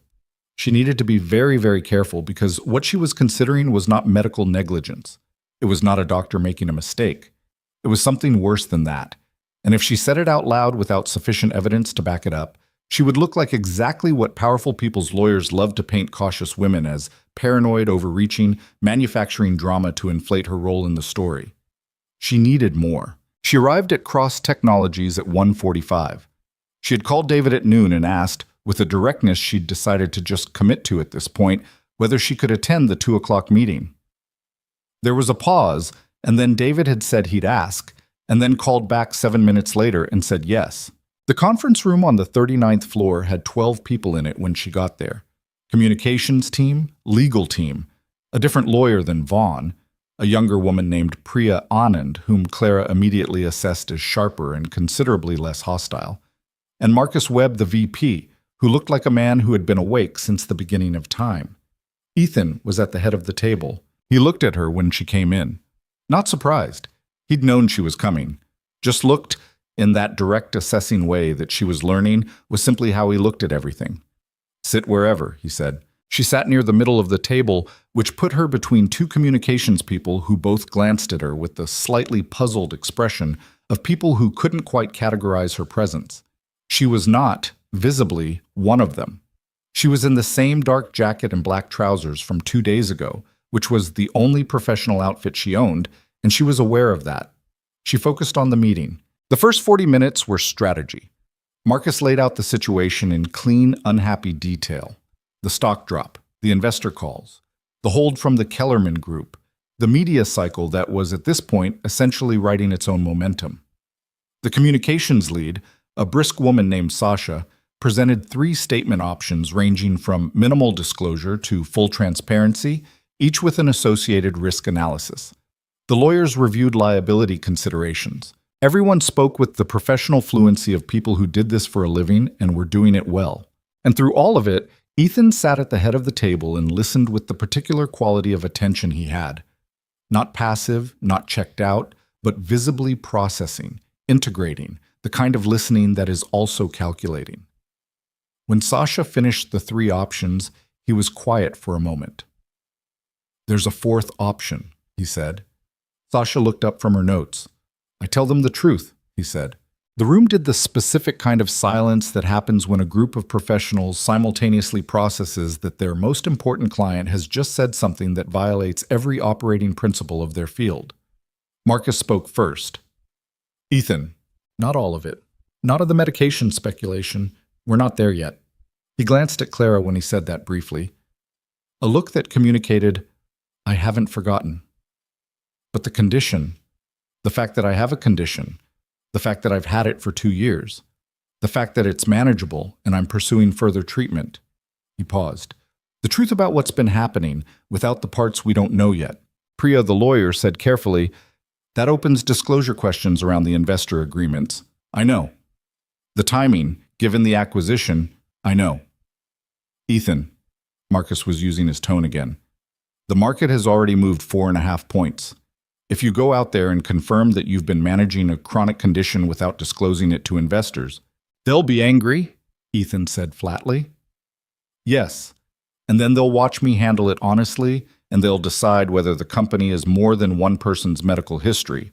He looked at Marcus with a directness that ended the argument before it could fully start. "I'm not building this company on a lie that gets bigger every time someone clips another 47 seconds of security footage. We get ahead of it. Today." Another silence. Sasha was already writing something. Priya had her pen moving. Clara said nothing. She was watching Ethan Cross make a decision that was going to cost him something significant in the short term, and that he was making anyway, and she was trying to reconcile the man doing that with the man whose lawyer had tried to buy her silence with $50,000 4 days ago. She was finding that people were consistently more complicated than either their best or worst moments suggested. After the meeting broke up, and people drifted into smaller clusters of urgent, murmured planning, Ethan caught her eye from across the room, a slight inclination of his head toward the door. She followed him out into the corridor. He stopped near the window at the end of the hall, far enough from the conference room that their voices wouldn't carry. The city spread below them, indifferent and enormous, and she had noticed that he always seemed to orient himself toward windows when he needed to think, like he required a large visible distance to match whatever distance he was working through internally. "You wanted to say something in there," he said. She looked at him. "How did you know? You had the look of someone not saying something?" She filed that away, the fact that he was watching her closely enough to read that. She took a breath. "I need to ask you something about Holt, and I need you to answer it honestly, which I know is a strange thing to say to someone about their own doctor." "Ask. How did you find him?" "Originally?" Ethan's expression didn't change, but something behind it shifted slightly. "Through a network, private referral system for high-profile clients who need medical discretion." "Who made the referral?" A pause. "My head of security at the time, a man named Pierce. He left the company about 18 months ago." "Why did he leave?" "We had a disagreement about protocol. He relocated to the East Coast." Ethan's voice was even, but there was something in it now, a very slight tightness, like a man who is following a thread he hasn't followed before and doesn't yet know where it leads. "Why are you asking about Pierce?" "I'm not sure yet," she said, which was honest. "Can I ask you about the medication itself? The specific compounds?" "I can get the full prescription record. I'd like to see it. All of it. Every adjustment, every dosage change, for the full 2 years." He looked at her for a moment. "You think this is more than a prescribing error?" It wasn't a question. He was smart. She had known that from the beginning, had registered it in the way he processed things. And he had been sitting with this information for 4 days now, and he had arrived, she could see, at the edge of the same place she was standing. "I think," she said carefully, "that the pattern of your attacks is unusual, and I think the medication protocol has some specific features that I want a professional to review before I say anything more definitive." "What kind of professional?" "A toxicologist, or a clinical pharmacologist, someone who can look at the compound interactions and tell us whether the effects you've been experiencing are consistent with standard side effect profiles or whether they're consistent with something else." The word "something else" sat between them for a moment. Ethan Cross was very still. "That's a serious thing to suggest," he said quietly. "I know it is. I'm not suggesting it. I'm saying I want it ruled out." She held his gaze. "Do you know anyone who's had access to your medication, other than Holt?" He was quiet for a long time. "My household," he said finally. "Mrs. Osei, my housekeeper. My previous security lead, Pierce, before he left. He had full household access." A pause. "My assistant, various staff." "Pierce," she said. "He left 18 months ago. Your attack started 2 years ago." The stillness that came over Ethan's face in that moment was different from his ordinary stillness. It was the specific stillness of a person whose mind has just made a connection and is running its implications at speed, going very quiet on the outside while something very loud happens on the inside. "Pierce recommended Holt," he said. Very slowly. "Yes." "And the attack started shortly after Holt began treating me." "Yes." He turned to the window. She let him have the silence. Outside, Chicago was going about its business. The lake flat and gray under a thin November sky, the traffic on the expressway moving in its steady mechanical pulse, the world completely unconcerned with the conversation happening 39 floors above it. "I need the prescription record," he said. "I know. And I need the name of your toxicologist." "I don't have one, but I know how to find one. Give me 24 hours. He turned back from the window. His jaw was set in a way she recognized. Not anger exactly, but the expression of a man who has just reoriented his entire understanding of a situation and is now recalculating from a new position. "You came to the office today to tell me this," he said. "I came because you invited me to the meeting, but yes, this was the conversation I needed to have." "You could have led with it." "I didn't have enough yet to lead with. I still don't." She paused. "I have a pattern and a hypothesis." "That's not the same as evidence." He looked at her. "Most people would have gone to the press with a lot less." "I'm not most people," she said. She'd said it before. It landed differently this time. Not as a deflection, but as something she meant specifically. Something moved across his face. She had seen that expression before. In the restaurant, on the floor, the first time he'd looked at her with any real attention. It was, she had decided, the expression of a man who was genuinely surprised by something and was not accustomed to the feeling. She left the building at 4:15. The afternoon had turned cold, the kind of Chicago cold that arrived in early November like a creditor who'd been patient all summer and was done being reasonable. She walked 2 blocks to the nearest coffee shop, ordered the cheapest thing on the menu, and sat at a corner table and spent an hour on her phone identifying clinical pharmacologists in the Chicago area who published research on drug interaction profiles. She found 3 names. The most relevant was a Dr. Angela Reyes at the University of Illinois at Chicago. She had published extensively on neurological medication side effects and had specific research on laryngeal system pharmacology that was, as far as Clara could tell, exactly the expertise she needed. She sent a cold email from her personal account, attaching 2 of the papers from her folder and a brief, carefully written explanation of what she was looking at. She did not mention Ethan Cross by name. She did not mention any names. She described it as a hypothetical case she was consulting on behalf of a patient. That evening, she called Danny again. "I saw the press conference," he said, before she could speak. Because of course he had. Ethan Cross had made a brief, direct statement at 4:45, standing at a podium in the lobby of Cross Technologies with no notes. He had confirmed that he had been managing a chronic airway condition for approximately 2 years. He had confirmed that the incident at the Harlow room was related to that condition. He had said the condition was being reevaluated with new medical guidance and that he anticipated significant improvement in his management of it going forward. He had thanked, briefly but by name, Clara Bennett, a member of the Meridian Hotel staff, for her assistance during the incident. He had said the name clearly, directly, without the hedging language of a woman who was present or a staff member. He'd said Clara Bennett, and then he'd moved on, in a way that was somehow both a protection and an acknowledgement at once. By the time Clara's phone started ringing with numbers she didn't recognize, she was already back in her apartment in Logan Square, sitting on her couch with her shoes still on. She let them ring. "He named you," Danny said. "I heard." "You okay?" She thought about it honestly. "I'm processing." "Are you going to talk to any of them, the press?" "Not yet." She looked at the folder on the table, still closed. "There's something else happening. I don't want to say anything publicly until I know what it is." Danny was quiet for a moment. She could hear him thinking in the specific way she could always hear him thinking, the slight pause, the exhale. "How deep into this are you?" It was a real question, not a worried brother question, not a be careful question, a genuine, what is the actual situation question. That was Danny. He asked the thing directly when most people would have dressed it up.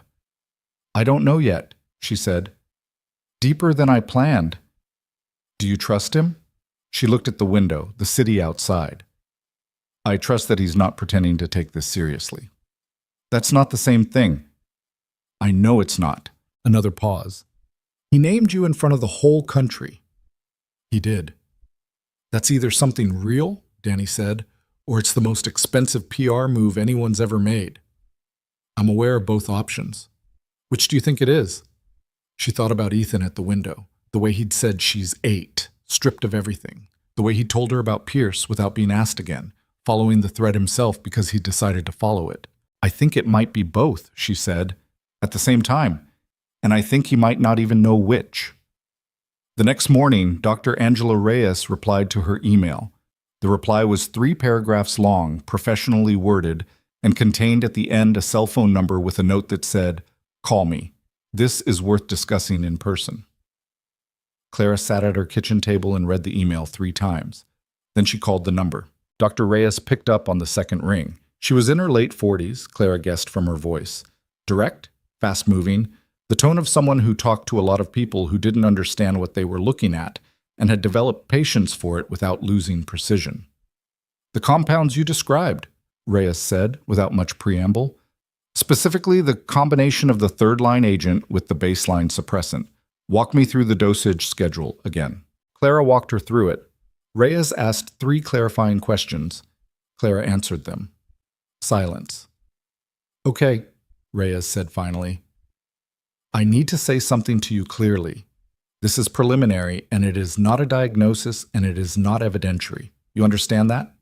"Yes." "The interaction you're describing, the specific combination, at the dosing intervals you've outlined, would not produce these effects accidentally. A physician prescribing those compounds in that combination, at those intervals, would have to either not know what they were doing, which for a trained pulmonologist is essentially impossible, or they knew exactly what they were doing, Clara said quietly. A beat of silence. You need to document everything, Reyes said. Every prescription record, every dosage log, every administration date you can reconstruct.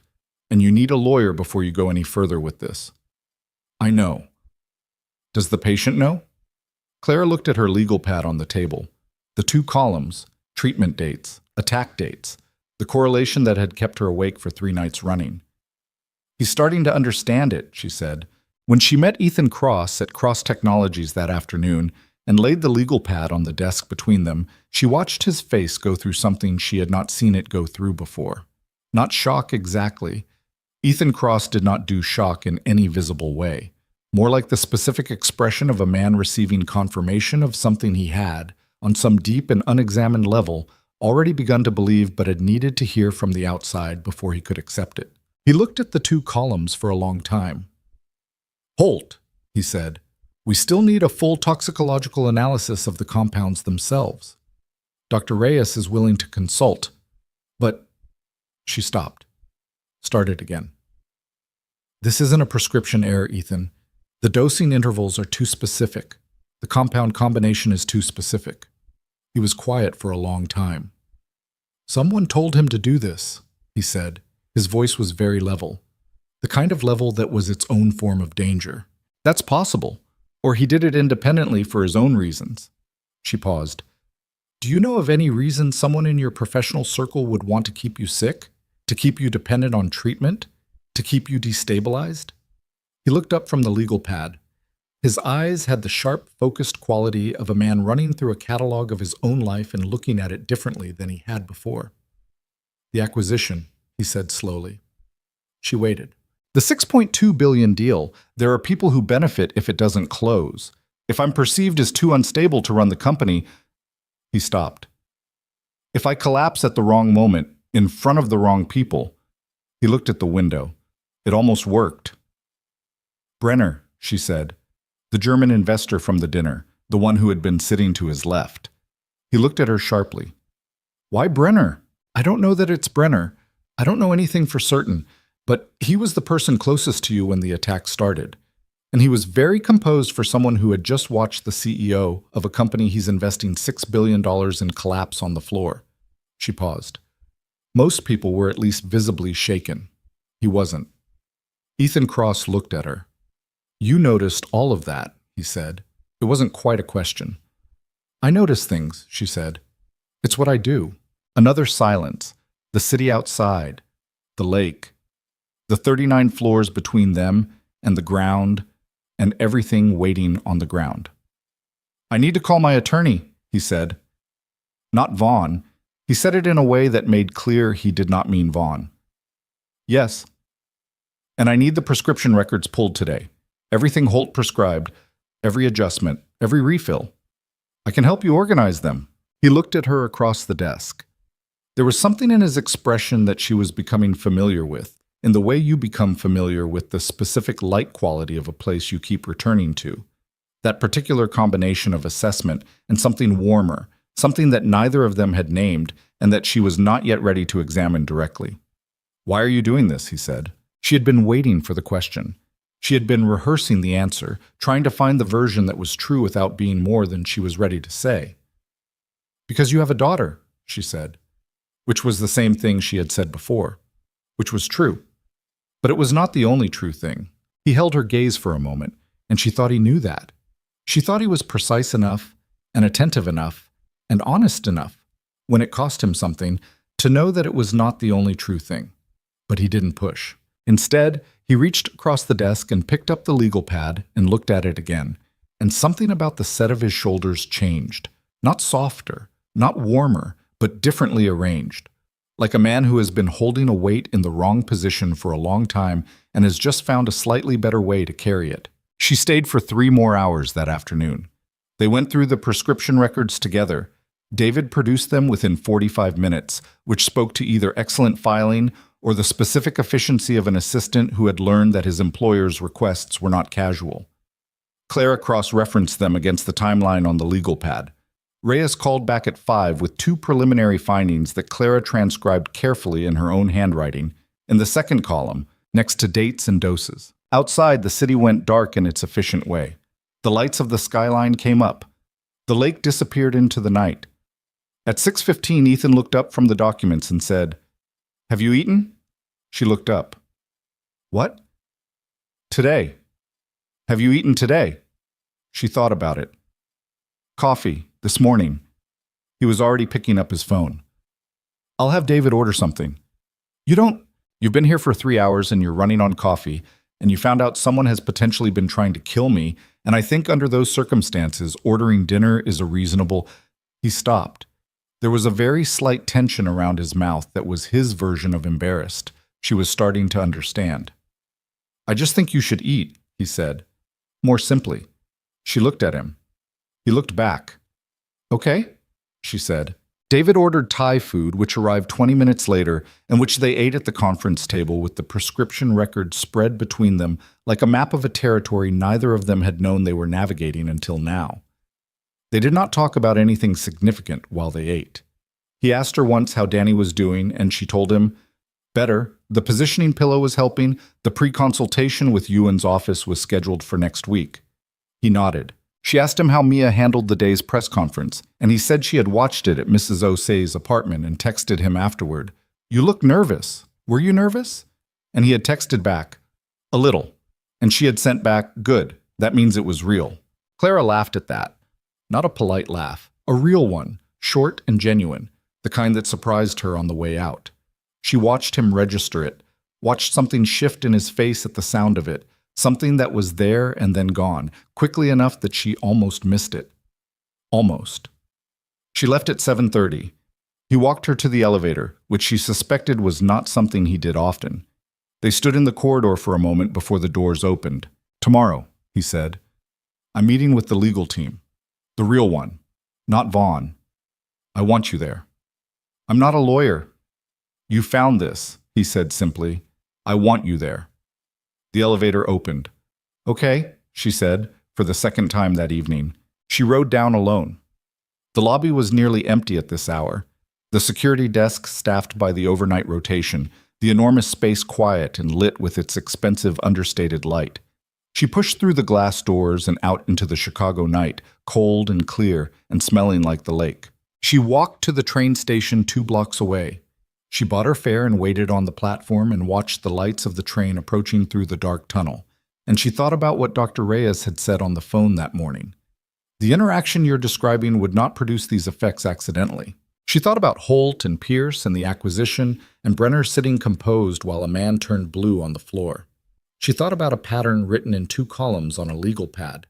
She thought about the specific way someone had arranged the pieces of Ethan Cross's medical care so that he would stay sick just enough, just often enough to be manageable, to be controllable, to be, at the critical moment, in front of the right 12 people, a man who could not hold his own room. The train came. She got on. The doors closed behind her. She watched her own reflection in the dark window across the car. A woman in a gray blouse and a dark jacket with a messenger bag over her shoulder, and the slight accumulated weariness of someone who had been running on purpose and coffee for 4 days. She didn't look like someone in the middle of something. She looked like someone on the train home after a long day. She thought about that, about how most of what happened to people looked from the outside like nothing. And then she thought about tomorrow. The legal team.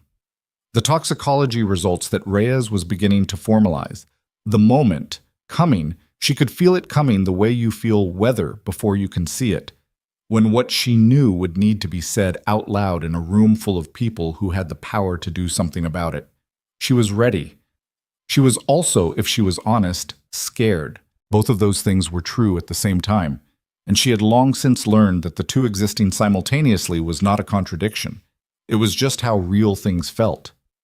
The train moved through the dark city, carrying her home. Dr. Angela Reyes delivered her preliminary findings on a Thursday morning, 11 days after the dinner at the Harlow Room. She came in person, which Clara had not expected.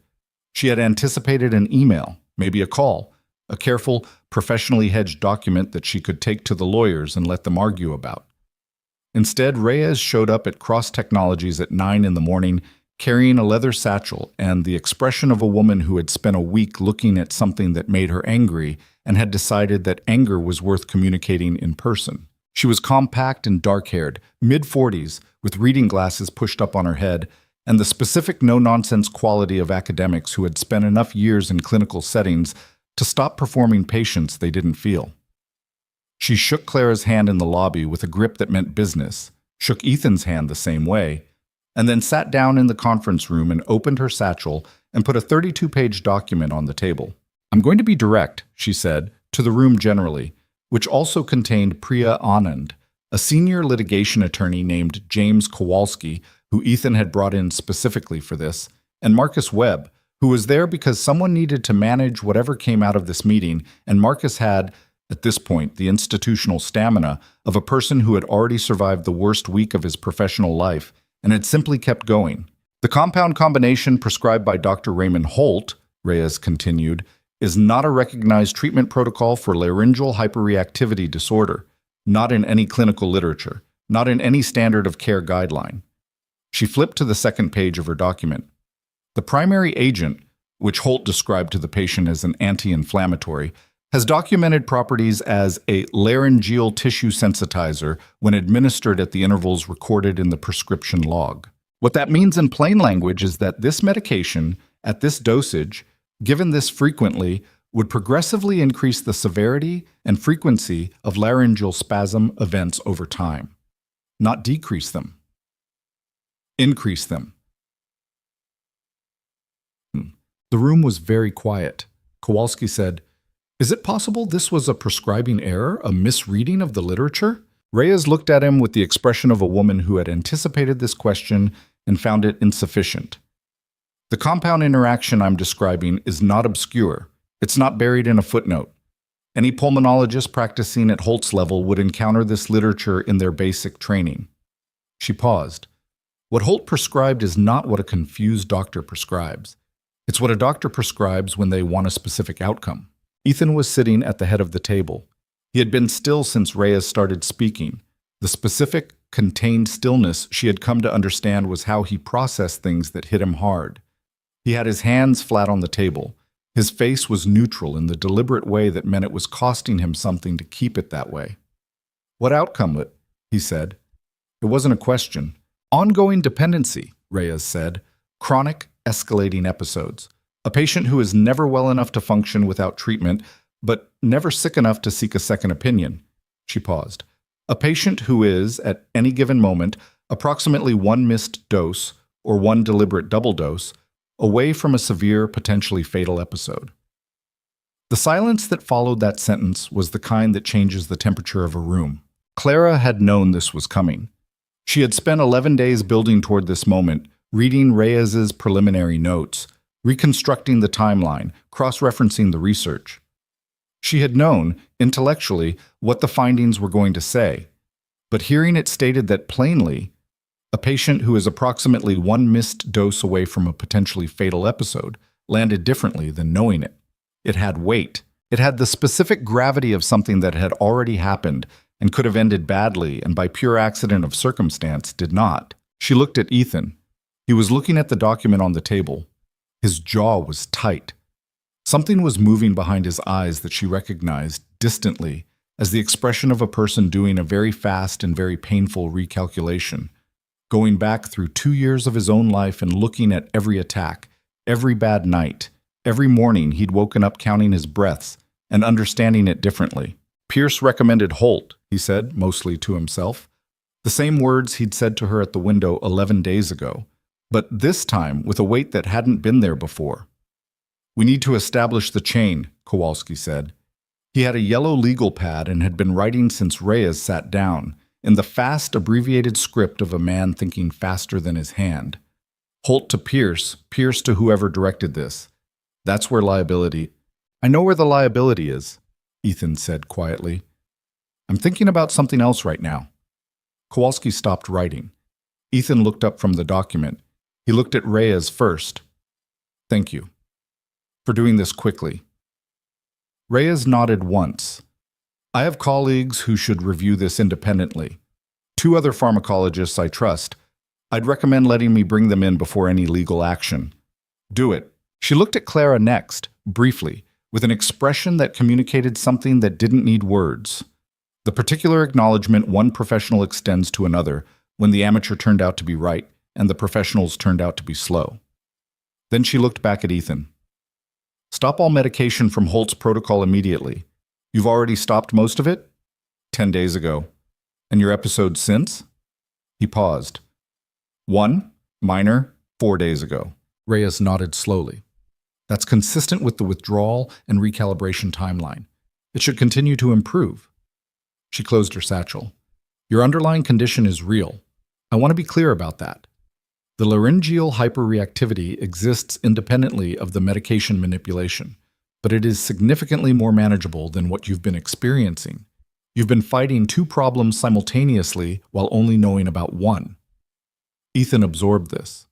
What's the treatment? There are 3 current protocols that are actually appropriate for your presentation. I can connect you with Dr. Yuen. I understand you're already in contact with his office, and my recommendation aligns with his specialty. She paused. You're going to be fine. That's not a thing I say to make people feel better. It's a medical assessment. Something in Ethan's posture changed very slightly. Not visible to most people, Clara suspected, but she had spent enough time watching him now to notice the micro-adjustments. The way his shoulders settled a fraction of an inch lower, the way he exhaled through his nose. She thought about Mia and the text message. That means it was real. After Reyes left, the legal meeting went for 2.5 hours. Kowalski was thorough in the particular way that good litigation attorneys were thorough, building the case from the ground up, asking questions that seemed basic until you understood they were structural. He wanted everything documented. Ethan's original introduction to Pierce, the timeline of Pierce's departure from the company, the referral chain to Holt, the prescription records, Reyes's findings, and the one thread that was still loose and fraying, Brenner. Ethan had not said the name to Kowalski. He had not said it to anyone except Clara, but Kowalski was good enough to find the thread himself. The Harlow Room dinner, he said, reading from his notes. Tell me again about the guest arrangements. Who proposed that format? Who confirmed the attendee list? Marcus looked up. The format was standard for that tier of investor event. The attendee list was confirmed through my office, and he stopped. Something crossed his face. It went through the secondary confirmation channel, which is managed by... He stopped again. Who? Ethan said. Marcus looked like a man who did not want to say what he was about to say. The confirmation was routed through Pierce's old liaison contact. Before Pierce left the company, he set up several automated systems and communication channels. A few of them are still active because nobody flagged them for deactivation. He paused. Including the one that was used to confirm the attendee list for the Harlow Room dinner. The room absorbed this. So someone, Kowalski said carefully, with access to Pierce's old systems could have known the dinner format in advance, known who would be there, known the seating arrangement. Brenner was to my left, Ethan said flatly, and was closest to you when the episode began, Clara said. She had not intended to speak, but the connection was sitting right there on the table between all of them, and she was tired of watching people approach it sideways. Kowalski looked at her. It was the first time he'd really looked at her directly during the meeting, and she could see him doing the recalibration that most people did when they'd been ignoring her and then realized they shouldn't have been. You think Brenner was waiting for it to happen? I think it's worth asking whether the dinner was arranged in a way that positioned a specific person near Ethan at the moment. A specific medication adjustment would be likely to produce an episode. She paused. I think it's worth asking what Brenner's position would be if the acquisition failed, what he stood to gain from a failed deal. Marcus was already pulling something up on his tablet. Brenner has a secondary position in Kellerman Group, the company that put the acquisition hold on after the... He looked up. If the Crosstech acquisition fails, Kellerman's competing infrastructure deal moves forward. Brenner is one of 4 major investors in Kellerman's competing deal. The silence this time was different. It had a shape. Ethan Cross said nothing for a long moment. He was looking at the table. Then he looked at Kowalski. How long to build a case? Months, Kowalski said honestly. If we go through proper channels, Pierce is on the East Coast, but he's findable. Holt's medical records can be subpoenaed. Brenner is harder. He's German national. He has international legal protections, and the connection between him and Holt is currently circumstantial. He paused. But the circumstantial case is strong, and Holt, when he understands the exposure he's carrying, may decide that cooperation is in his interest. Make him understand that, Ethan said. Kowalski wrote something on his legal pad. He wrote it with the particular satisfaction of a man given a clear instruction that aligns precisely with what he was already planning to do. After the legal team left, Marcus stayed behind. He and Ethan had a conversation that Clara was not part of. She waited in the corridor, checking her phone, giving them the room. Through the glass, she could see Marcus talking with his hands in the way he did when he was arguing something he felt strongly about, and Ethan listening with the slightly closed expression he wore when he'd already decided something and was letting someone else reach the conclusion. When Marcus came out, he looked at Clara with an expression she hadn't seen from him before. Not the frantic but functional crisis energy she'd seen all week. Something more direct, more personal. "You were right about all of it," he said. It clearly cost him something to say. Marcus Webb was a man who operated in the controlled language of investor relations and did not deliver unsolicited verdicts. "I should have. When Ethan first had the attacks, I noticed something was off with the treatment timeline. I didn't say anything." "Why not?" He looked slightly ashamed. "Because Holt had credentials and I didn't because it wasn't my place." He paused. "Because it was easier not to." She looked at him. "You know now. That's what matters." He nodded. It was a real nod, not a professional one. She went back into the conference room. Ethan was still at the table, the document spread in front of him, but he wasn't reading it. He was looking at the window. "What did Marcus want?" she asked. "To make sure I knew that he'd had doubts about Holt for about a year and hadn't said anything." Ethan paused. "He thought I needed to know." "Do you hold that against him?" "No." He said it without hesitation. "People don't say the hard thing all the time. I know that better than anyone." A beat. "I didn't tell anyone about the attacks for 2 years. I'm not in a position to be angry at someone else for staying quiet." She sat down across from him, the document between them, the city outside, the quiet of a room that had been through something significant and was now on the other side of it. "What happens now?" she asked. "Kowalski files preliminary legal action against Holt. Medical board complaint concurrent with civil suit. Pierce gets located and deposed. Brenner," he paused. "Brenner gets handled through a different mechanism, publicly." "What does that mean?" "It means his position in the Kellerman deal becomes known to every investor in both transactions. It means the conflict of interest gets laid out somewhere that cannot be ignored." He looked at her. "The acquisition is still on the table. The Morgan Stern Group confirmed yesterday. The Kellerman hold is being reviewed by their own compliance team because Brenner's conflict puts them in a liability position they don't want." He paused. "The company is going to be okay." "Good," she said. She meant it simply.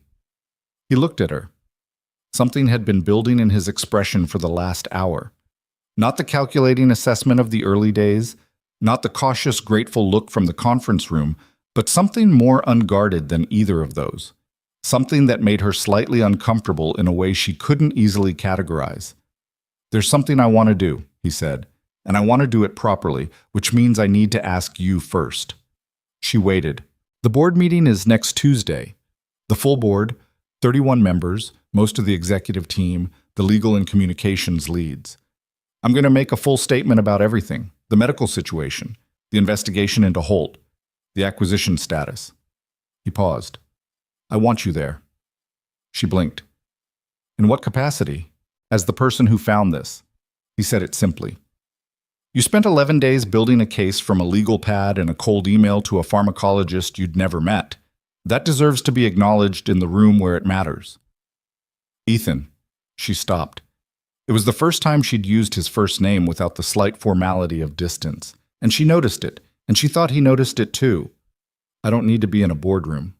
"I know you don't need to be. I'm asking if you're willing to." She looked at him. She thought about the conversation she'd had with herself 11 days ago on the train home about being ready and scared at the same time. She thought about her folder on the kitchen table. She thought about Danny's pre-consultation with Ewan's office, which had happened yesterday. A phone call that had left her brother quieter than she'd heard him in months. Not sad quiet, but the quiet of someone who has just been told that the thing they stopped letting themselves hope for might actually happen. "Okay," she said. He nodded, then reached into the inside pocket of his jacket and placed an envelope on the table. She looked at it. "The transfer was made this morning," he said, "to the account David confirmed with you. $1 million. He paused. "Danny's surgery costs are separately arranged. Direct to the facility, prepaid.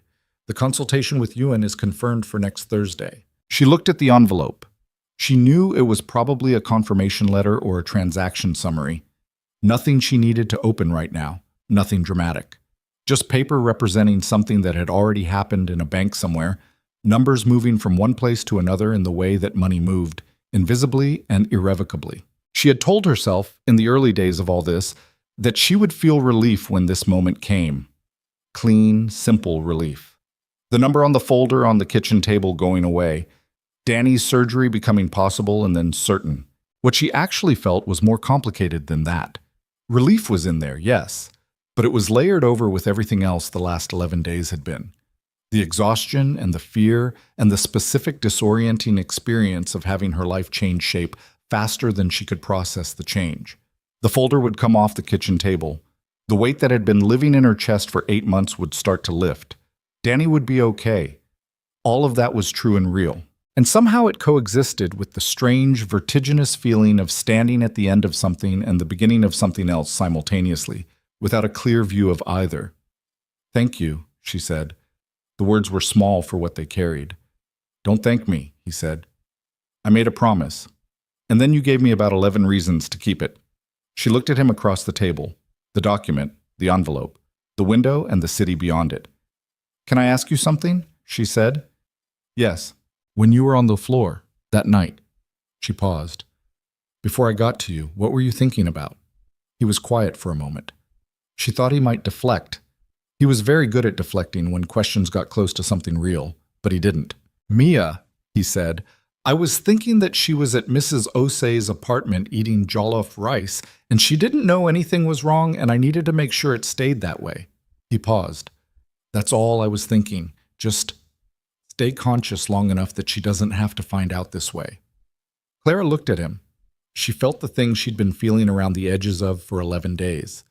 The thing she'd been carefully not looking at directly. Press a little closer. She looked away. "You should go home early tonight," she said. "See her. I'm meeting with Kowalski again at 6. Cancel it, or reschedule." She picked up her bag. "Kowalski can send you notes. Mia can't." He looked at her with that expression she didn't have a name for. "Is that an instruction?" he said. There was something in his voice that wasn't quite amusement, something lighter than the week had been. "It's a strong suggestion," she said, "from someone who doesn't work for you." He was quiet for a moment. "You're right about that. You definitely don't work for me." "No," she said, "I don't." She left the building and called Danny from the corner of Randolph and Morgan, standing in the same spot she'd stood 11 days ago in the same wind. Some things had changed in those 11 days in ways that were large and fundamental and still settling. Others were exactly the same. The corner, the wind, the train 2 blocks away, her voice saying her brother's name into a phone. "The surgery is confirmed," she said when he answered. "The facility is paid. Ewan's office called?" "They called," he said. His voice was rough. "Clara, I know. How are you doing?" The question landed differently than she expected. She had been so focused outward, on Ethan, on Holt, on the documents and the meetings and the legal timelines, that she hadn't stopped to ask herself the question Danny was asking. "I think I'm okay," she said. "I'm going to be okay." "That's not the same as okay right now." "No," she admitted. "It's not." "What do you need?" She laughed a little, a small, tired laugh. "I think I need to sleep, and I think I need to call Mom's sister in Cleveland and tell her you're getting the surgery." She paused. "And I think I might need to eat an actual meal that isn't Thai food from a corporate cafeteria." Danny made the sound that was his laugh. "Come over tomorrow. I'll make the thing with the pasta. The carbonara." The carbonara. You're not supposed to. My throat is fine for carbonara. Dr. Ewan hasn't told me not to make carbonara. Dr. Ewan hasn't met your carbonara. My carbonara is therapeutic, Danny said with dignity. She smiled, standing on the corner in the cold, with the wind off the highway and the city doing its thing around her. She smiled in the real way, the unguarded way, the way that didn't happen as often as it should. I'll be there at 7, she said. She went back to the Meridian that evening for the first time since the night of the dinner. Not for a shift. Gerald had given her the week, which was either compassion or the institutional recognition that having a staff member become a news story made scheduling complicated. She went because she'd left a book in her locker and because, if she was honest, she needed to return to something ordinary. Something that was just itself, without layers. The Harlow room was dark when she passed it. The door open, the lights off, the room in its in-between state. Neither the spectacular machinery of a service event nor the reset of a morning before staff arrived, but the genuine neutral of a space that was simply a room when no one was performing in it. She stood in the doorway for a moment. She had thought, in the days since, about the 47 seconds of security footage, about herself moving through the frame with that purpose that apparently looked, to the outside, like certainty. She didn't remember feeling certain. She remembered feeling like someone had simplified everything down to a single fact. There's a problem, I know how to address it. And that simplification had cleared everything else out of the way. She remembered his eyes when they'd focused, dark and still slightly unfocused. Looking at her. She had looked back. That part she remembered very clearly. She got her book from her locker and was putting on her coat when Gerald appeared in the corridor, doing his usual rounds with the clipboard and the eyebrow language. He stopped when he saw her. "Bennett," he said, "just getting my book." He looked at her for a moment. 19 years of watching people in rooms had given him a very accurate internal calibration, and whatever he was reading off of her right now seemed to satisfy whatever question he was silently asking. "Your job is still here," he said, "when you want it." She nodded. "Thank you, Gerald." He started to walk away, then stopped, turned back. This was unusual. Gerald did not turn back. Gerald proceeded. "For what it's worth," he said, without quite meeting her eyes, which was also unusual. "What you did that night, in 30 years of hospitality, I've seen a lot of people handle pressure badly." He paused. He was clearly choosing words carefully, which was the most effort she'd ever seen him spend on language. "I've seen very few handle it the way you did." He walked away before she could respond, which she understood was deliberate. She stood in the corridor with her book under her arm and let that sit for a moment. Then she went home. The board meeting was on a Tuesday, gray and cold in the way that late November in Chicago was always gray and cold. A sky the color of old concrete, the lake invisible beneath its own mist. The kind of morning that suggested the city had been this way forever and would be this way until the end of things. Clara took the train downtown. She had bought a second professional outfit, charcoal trousers, a white blouse, a blazer she had found at a consignment shop in Wicker Park that fit well and cost $40. She looked, she thought, like someone who was supposed to be somewhere, which was, she had decided, sufficient.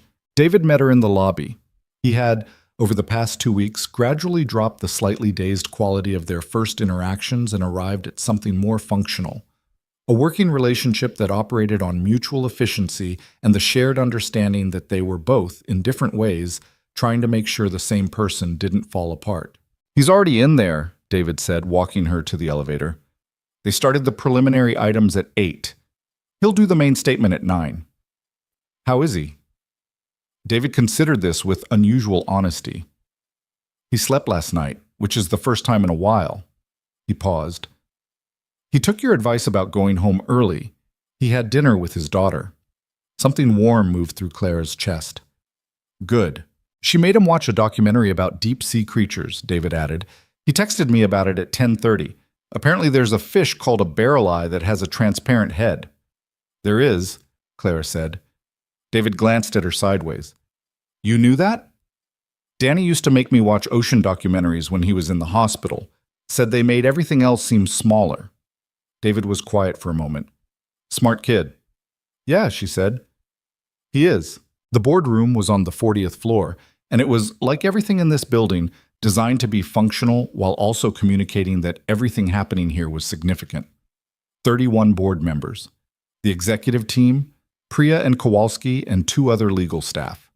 Marcus Webb, who had a coffee in each hand, and the expression of someone who had decided that today he was going to be calm if it killed him. Ethan was at the head of the table. He was in the dark navy again. Not the same suit, but the same palette, which Clara had noticed was his default under pressure. He saw her when she came in, and something in his posture shifted slightly. The way it shifted when a person registers the presence of someone they were waiting for without knowing they were waiting. She found a seat along the wall, not at the table. She was not a board member, not an executive. She was there as a witness, and she understood the difference, and she sat with her hands in her lap and watched. Ethan Cross addressed his board for 47 minutes. He told them everything, not in the hedged, carefully managed language of corporate disclosure, in the direct, unadorned way of someone who had made a decision about what honesty required and was carrying it out. He told them about the condition. He told them about Holt. He told them about the 2-year timeline. He told them about Dr. Reyes and the findings and the legal action now in process. He told them about Pierce. He told them, carefully and with Kowalski's guidance flagging the legally sensitive parameters, about Brenner and the conflict of interest and the investigation into whether the Harlow Room dinner had been arranged with specific intent. He did not perform emotion. He did not ask for sympathy. He stated facts with the precision of a man who believed that facts, clearly stated, were the only adequate response to the situation he was in. And then he said, "The person who identified this problem and built the initial case that allowed us to understand what we were dealing with is here today. Her name is Clara Bennett. She is not a doctor. She is not an attorney. She is a woman who paid attention when everyone else was too overwhelmed to think clearly, and who came back the next morning with a folder of research instead of a lawyer. I want this board to know her name, and I want it in the record." 31 board members turned and looked at the woman sitting along the wall in a consignment shop blazer. Clara looked back at them, steadily. She did not smile, and she did not look away. After the meeting, in the corridor outside, one of the senior board members, a woman in her 60s named Eleanor Voss, who had been on the board since the company's 3rd year, and who had, Clara understood from context, been one of the key votes on the original executive structure, stopped beside her. "Ms. Bennett," she said. She had the tone of someone who rarely felt the need to explain herself, but had decided this moment warranted it. "I've been in boardrooms for 40 years. I've watched a lot of people presented to this kind of room." She paused. "You handled that with more composure than most executives I know." Clara was not sure what to say to that. "I just sat in a chair," she said, which was honest. Voss's mouth curved slightly. "Yes," she said. "You'd be surprised how few people do that well." She walked away. Clara watched her go. Down the corridor, Ethan was with Kowalski and 2 board members, talking with the focused intensity of a man who had spent 47 minutes being honest and was now managing the consequences. He caught her eye across the space between them, a look that lasted about 2 seconds. She nodded. He nodded. It was not a dramatic exchange. It was the opposite of dramatic. 2 people, across a crowded corridor, confirming something that didn't need words. The lawyer spent the rest of the day in depositions and document reviews. Marcus spent it on investor calls. The communications team drafted the public statement that would go out the following morning. The real one, the full one, the one that told the truth about what had happened and what was being done about it. Clara spent it in a small conference room with Priya and a paralegal named Tom, going through the medication timeline one more time, putting it in the formal sequence that legal proceedings would require. It was detailed and slow and occasionally tedious. She found she didn't mind. She had spent 8 months doing detailed, slow, tedious things on behalf of her brother's medical situation, and she had learned that the tedious things were often exactly the ones that mattered most. At 4 in the afternoon, Priya looked up from her laptop and said, "You were in nursing school before all this." 2 years, Clara said. "Are you going back?" Clara looked at the window, the gray November city, the lake invisible beyond its own mist. "I think so," she said. It was the first time she'd said it out loud, the first time the thought had moved from something she kept in a private corner of her mind to something she was willing to let be heard. Priya nodded. "Good," she said with a matter-of-factness that made it feel like a simple fact rather than encouragement, which Clara found she preferred. She was putting on her coat at 5:30, preparing to leave, when Ethan appeared in the doorway of the small conference room. He was alone, which was unusual. The building had not had an unscheduled moment in his day for 2 weeks. "How did it go in here, Sad?" he asked. "Well, the timeline is clean. Kowalski will be able to use it." He nodded. He came in and stood near the window, looking out in the way he did. She had mapped enough of his physical habits by now that she could read them the way you read weather. This one meant he had something to say and was locating the right words for it. She waited. "Mia wants to meet you," he said. Clara blinked. "She's known your name since the press conference. She looked you up. Apparently there's a profile piece that someone published that I haven't read yet, and she has, and she's been asking for 2 weeks when she can meet the nurse lady." He paused. "I told her you weren't a nurse yet." "You told an 8-year-old I wasn't a nurse yet." She's precise about things. He turned from the window. "She said yet implies it's going to happen." She seemed satisfied with that. Clara stared at him. "She sounds terrifying." Something moved across his face. Real amusement, this time. Not the outline of it, but the actual thing. "She is, slightly, he said. "She gets it from her father." Clara felt the laugh before she could stop it. A real one again, the same way as before. Short and genuine and surprising on the way out. He watched it happen. The warmth was back in his expression. That thing that had been accumulating over 2 weeks, building in the spaces between conversations and documents and the Thai food and the corporate corridor silences. She had been not looking at it for long enough that looking at it directly now was a mild shock. Not unpleasant, just there. Real and unambiguous and requiring some kind of response that she wasn't ready to have words for.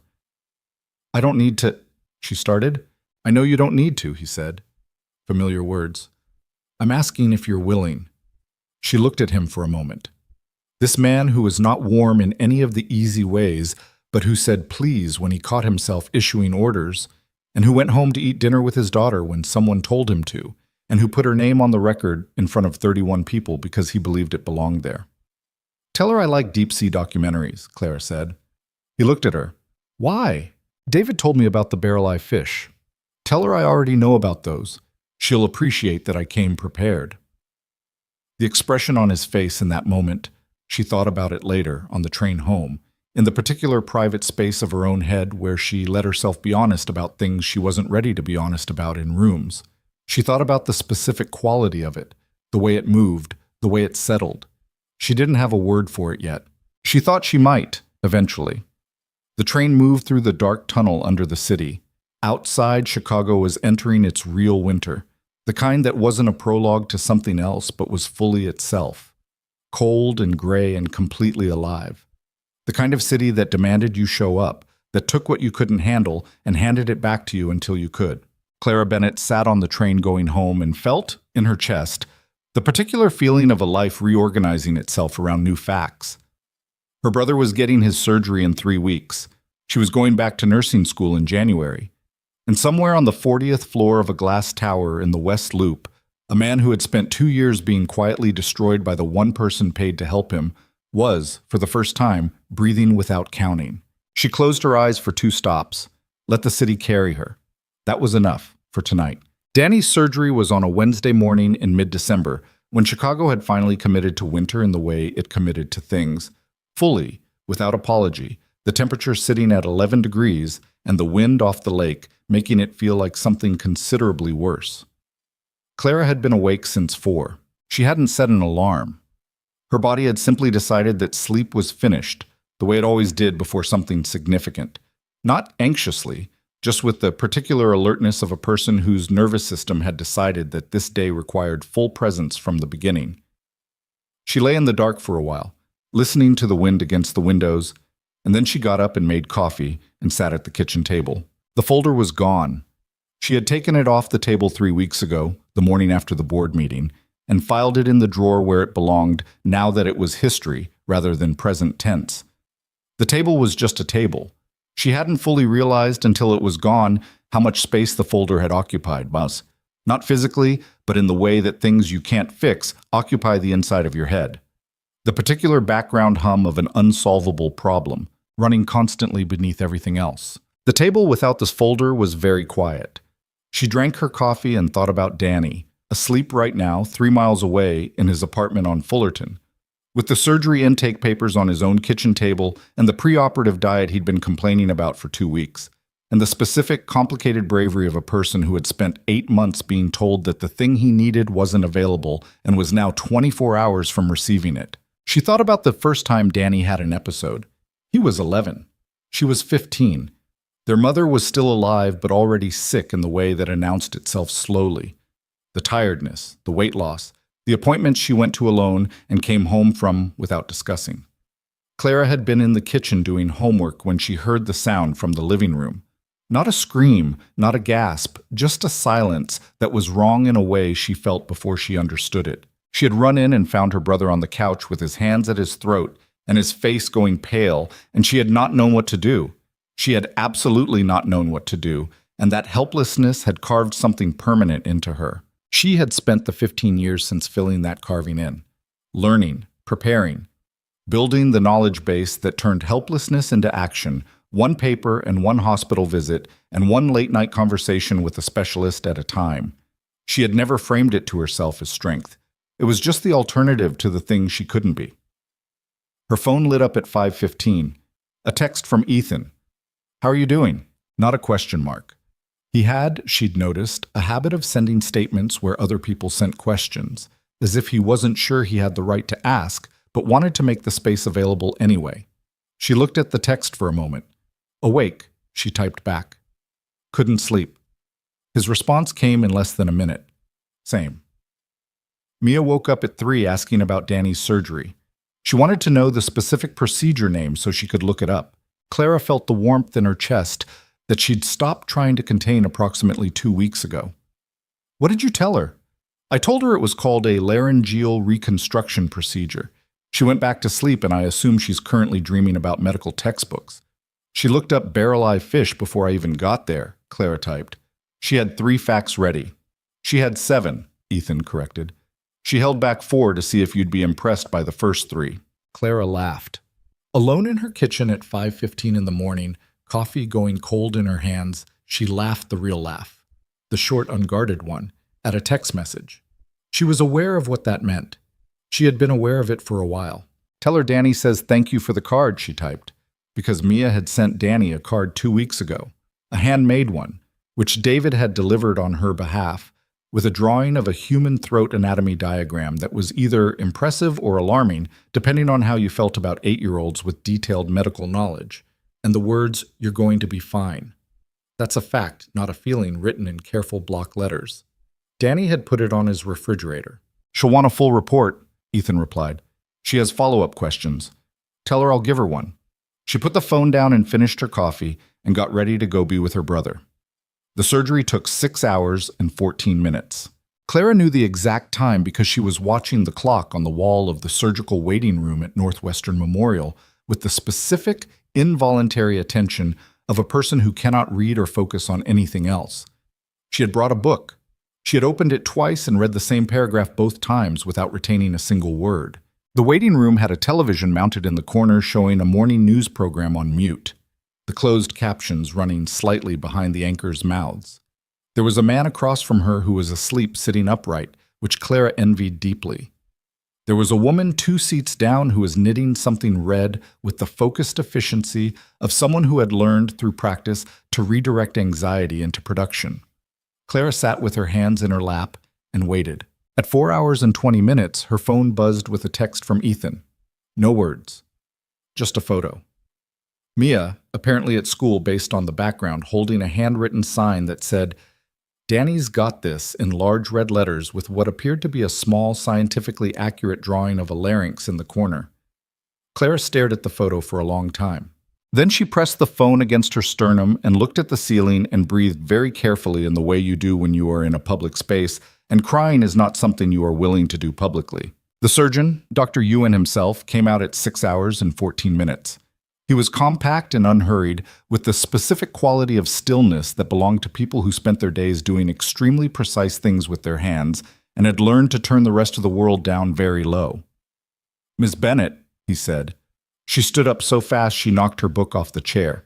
The procedure was successful, he said, in the direct, unembellished way she had already come to appreciate about him. We were able to complete the full reconstruction. The structural repair is clean. His airway is stable. He paused. The recovery is going to take time. He's going to be frustrated with the restrictions. Make sure he understands that the restrictions are what make the repair permanent. I'll make sure, she said. Her voice was slightly unsteady. He's asking for you, Ewan added. He's in recovery. He can't speak yet. We'll keep him on voice rest for the first week, but he's been writing notes. His first one said, and I'm reading this accurately, "Tell Clara the carbonara was worth it." Clara laughed. It came out shakier than she intended and turned into something that was not quite crying but adjacent to it, briefly, for about 4 seconds, and then she got it under control. Ewan watched this with the composure of a man who had delivered good news in waiting rooms for 20 years and understood the specific geography of the moment between hearing it and believing it. "Thank you," she said, "for taking his case." "Mr. Cross made a compelling argument for the urgency," Ewan said, with the slight dryness of a man who had been contacted by Ethan Cross's assistant with the specific efficiency that Ethan's assistant brought to everything. And the case itself was interesting. The presentation was unusual enough that my colleagues wanted to review it anyway. He paused. "Your documentation was thorough. The timeline you prepared. It was useful in the pre-operative planning." She blinked. "I just organized what I had." "You organized it well," he said, with the same directness she'd been giving and receiving for weeks. "You're in nursing school?" "Starting in January." He nodded. "Good," he said, in the same way Priya had said it. As a fact, not a compliment. She went in to see Danny. He was in a recovery bed, looking pale and smaller than usual in the way people always look in hospital beds. Even Danny, who was 5'11" and had her father's broad shoulders, and who had spent enough time in hospitals that he no longer found them frightening. His throat was bandaged. He had a whiteboard on the tray beside him, the kind with the dry erase marker attached on a string, and he had already filled half of it with writing in the cramped hand he used when he was trying to fit a lot onto limited space. She sat in the chair beside him and read the board. "Did it work?" "Yes," she said. "It worked." He closed his eyes, just for a moment, a brief private moment that she looked away from to give him. When she looked back, he was erasing the board and writing again. "The card from the kid, Mia," Clara said. "She's good people. She's 8. "Still good people."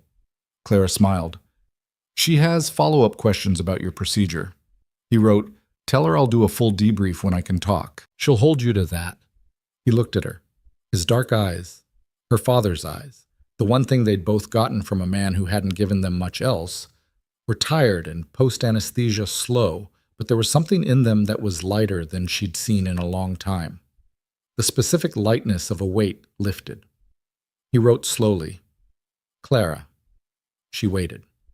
"Thank you." She put her hand over his on the bed rail. She didn't say anything. She had spent 30 years being the person who didn't say certain things because she didn't know how. Danny knew that. He had always known it. He had never needed her to be different. They sat like that for a while, in the recovery room with its specific hospital hum, while the afternoon came in through the small window and the city went about its business outside. And it was enough, more than enough. It was the thing she had been working toward for 8 months, and it was real, and she let herself feel all of it without managing it or containing it or filing it away for later. The investigation into Raymond Holt concluded, in its formal legal sense, 4 months after the dinner at the Harlow Room. Holt's medical license was suspended pending a full board review, a process that Kowalski had accelerated by filing the complaint with a specificity and a volume of documentation that left the review board very little room to move slowly. The civil suit was filed concurrently. Holt, faced with the choice between fighting on 2 fronts or cooperating with one, chose cooperation, and in doing so confirmed what the medication records and Reyes's analysis had already established. The protocol had been designed to produce dependency and periodic acute episodes, not to treat the underlying condition. He named Pierce. Pierce, located in a suburb of Philadelphia where he had been working as a private security consultant, initially denied everything with the particular confidence of someone who believed they had covered their tracks well enough. He had not covered them well enough. The digital trail between his communications and Holt's prescription adjustments was not the kind of thing that disappeared cleanly, and Kowalski had a forensic accountant who was very good at finding the kind of thing that wasn't supposed to be found. Pierce had been paid, over 2 years, through a series of shell accounts that traced, not directly, but with sufficient evidentiary weight, to a financial structure that a German investment holding company used for discretionary transactions. A holding company in which Klaus Brenner held a controlling interest. The connection to Brenner was never provable in a criminal sense. International jurisdiction, the insulating layers of corporate structure, the distance between instruction and execution, all of it created gaps that the law could see but not bridge. Brenner's lawyers were very good. He denied everything with the polished composure of a man who had always been polished and composed, and the denials would probably hold in any court that required proof beyond reasonable doubt. What they would not hold against was disclosure. Ethan Cross released the full documented conflict of interest. Brenner's position in the Kellerman competing deal, the financial structure linking Brenner to Pierce, the timeline of Pierce's contact with Holt, to every major financial news outlet simultaneously on a Thursday morning in March. He did it without fanfare and without a press conference. Just a document, sourced and footnoted, sent at 9 in the morning to 47 journalists and financial analysts. By noon, Brenner had withdrawn from the Kellerman deal.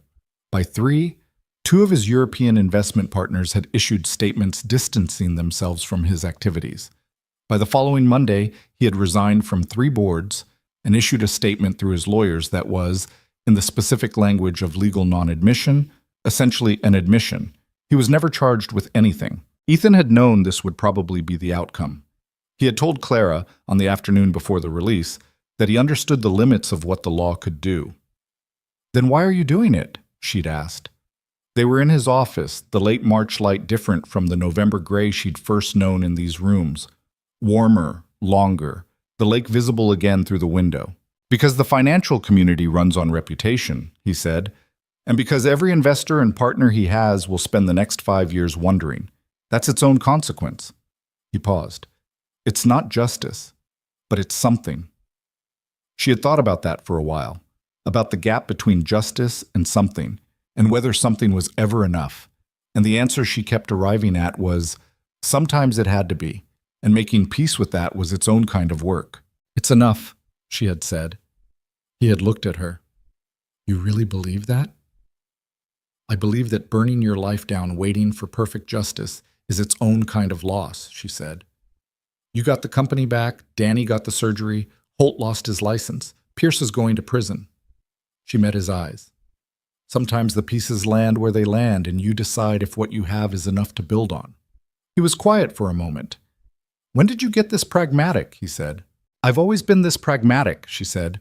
"You just spent the first 3 months interpreting it as something else." The corner of his mouth moved.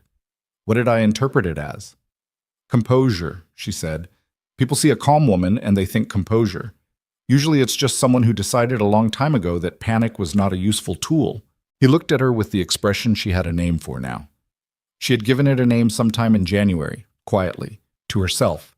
The way you name things you want to be able to think about precisely.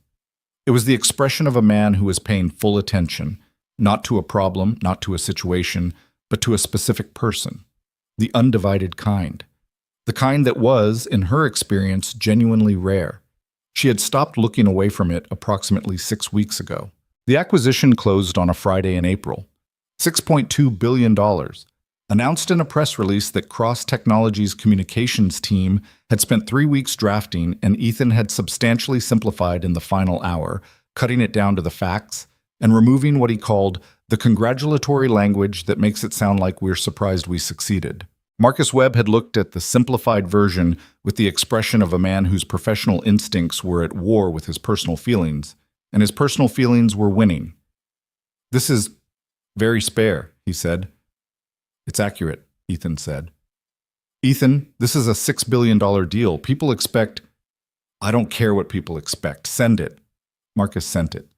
The markets responded well. Investor confidence, which had taken the November hit and then recovered incrementally through the winter as the legal situation clarified, moved decisively upward on the day of the announcement. Cross Technologies closed the week at its highest stock price in 18 months. Ethan took no particular satisfaction in the number itself. Claire had noticed this about him. He was not indifferent to the company's success, but his relationship to the financial metrics was instrumental. They were measurements of whether the machine he'd built was functioning, not evidence of his worth.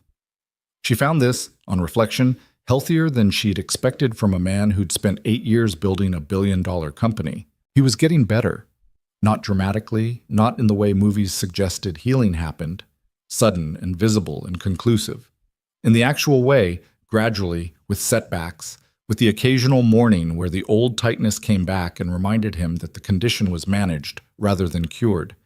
He had been seeing Dr. Ewan directly, and Ewan had put him on a protocol that was, as Reyes had predicted, significantly more effective at reducing episode frequency. He still had the occasional attack. He probably always would. The underlying condition was real, and it was his. But he could breathe. Most days, without counting.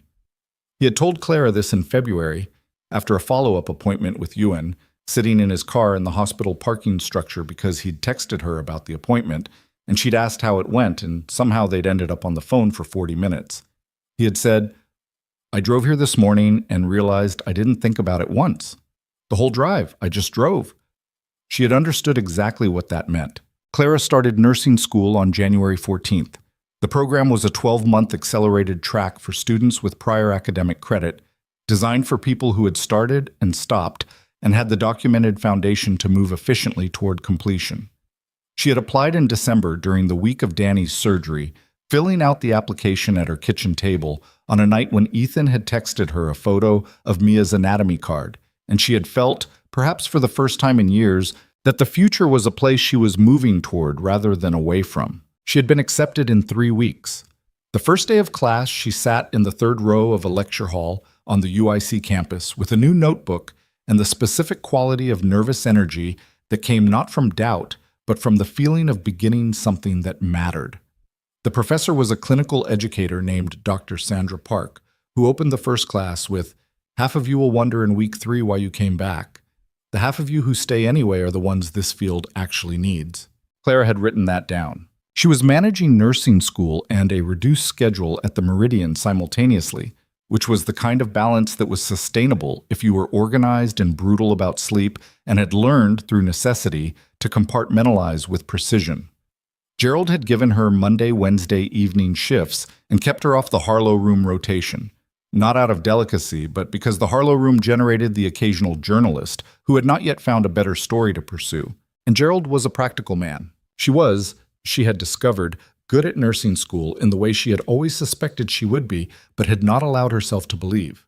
Not effortlessly good. Nothing real was effortless. But the kind of good that came from caring about the work and having the specific prior knowledge that classroom learning could build on instead of starting from scratch. Her professor in clinical procedure had pulled her aside after the 3rd week and said, "You have the instinct for it. Don't second-guess the instinct." She had heard those words before, from a different professor years ago. Hearing them again was something she allowed herself to feel for a full minute before moving on. Danny's recovery was slower than his impatience with it. By February, he was on restricted voice use and modified diet and a physical therapy regimen for the throat musculature that he described, via text, as genuinely humiliating in its specificity. By March, he was speaking in full sentences and cooking again, including the carbonara that he made for Clara on a Sunday afternoon in early April when the Chicago cold had finally begun to ease and the light through his apartment windows was doing the thing spring light did, softer and more angled than winter, landing differently. She had eaten 2 bowls and not apologized for either. "You look different," Danny said, watching her. "Different how?" "Less like you're holding something back." He poured more wine. "Like you've put something down." She looked at her bowl. "Maybe. Is it the school?" "Partly." He looked at her with the specific patience of a younger sibling who had spent 30 years watching his older sister manage things she refused to discuss and had learned to wait her out. She looked back at him. "Don't. I'm not doing anything. You're doing the waiting thing." "I'm eating pasta," he said, with dignity. She put her fork down. "It's complicated," she said. She stopped. Started again. It started in a very strange way. And he's very private, and I'm very private. And we spent 4 months being honest with each other about everything except the one thing that... She stopped again. Danny waited. It's complicated, she said again. Clara. His voice was gentle in the way it only got when he had decided something was important enough to be direct about. You ran toward a man who was dying when an entire room full of people stood there. That's not complicated. That's who you are. He paused. The only complicated part is whether you're going to let yourself have the thing that happens after. She looked at the window, the spring light on the buildings across the street. I don't know how to do that, she said. It came out more honest than she'd intended, and more raw. I know, Danny said, but you figured out the other thing you didn't know how to do. Took you about 11 days. He picked his fork back up. I give you 2 more months, tops. She picked up her fork. You're very annoying. You raised me, he said. She took Mia to the aquarium on a Saturday in late April. It had been Mia's idea, which was how most things involving Mia happened. A direct, specific proposal delivered with the confidence of someone who had not yet learned that requests could be softened for social acceptability. She had texted Clara directly, having obtained Clara's number from her father's phone at some point with what Ethan had described as technically questionable methodology, and the text had read, "There is a deep-sea exhibit at the shed that has barrel-eye fish. I would like to go. Dad says I have to ask you directly instead of having him ask, so I am asking directly." Clara had replied Saturday at 10. Mia was not what Clara had expected, and she had expected something specific. She had expected Ethan's intensity in a smaller package, the compressed focus, the controlled quality. What she found instead was a child who was, yes, precise and direct, and occasionally alarming in her knowledge of obscure biological facts, but who was also, and this was the part that surprised her, funny. Genuinely, observationally funny in the way that children were funny when nobody had taught them to perform it yet. She had looked at a tank of cuttlefish for 3 solid minutes and then said, completely seriously, I think if I were a sea creature, I would be one of these because they seem like they're judging everyone, but they never say it. Clara had laughed so hard she'd had to press her hand over her mouth. Mia had looked pleased with herself in the specific way of people who have landed a joke and are taking note of it for future use. They spent 4 hours at the aquarium. Mia had a notebook. She came with a notebook, which Clara found deeply endearing and also entirely unsurprising. And she had questions about every exhibit that required actual answers rather than simplified ones, and Clara gave her actual answers. And by the 3rd exhibit, Mia had determined that Clara was someone worth talking to properly and had upgraded her accordingly, in the visible way children upgraded people when they'd decided.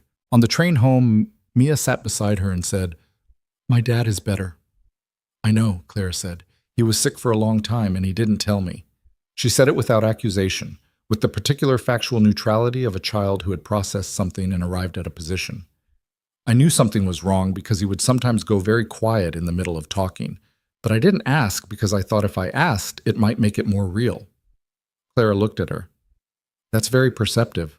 I looked it up, Mia said. It's called magical thinking, where you believe that not saying something prevents it from happening. She paused. It doesn't actually work. No, Clara said. It doesn't. Did you know he was sick before you helped him? I suspected something was wrong about 2 minutes before.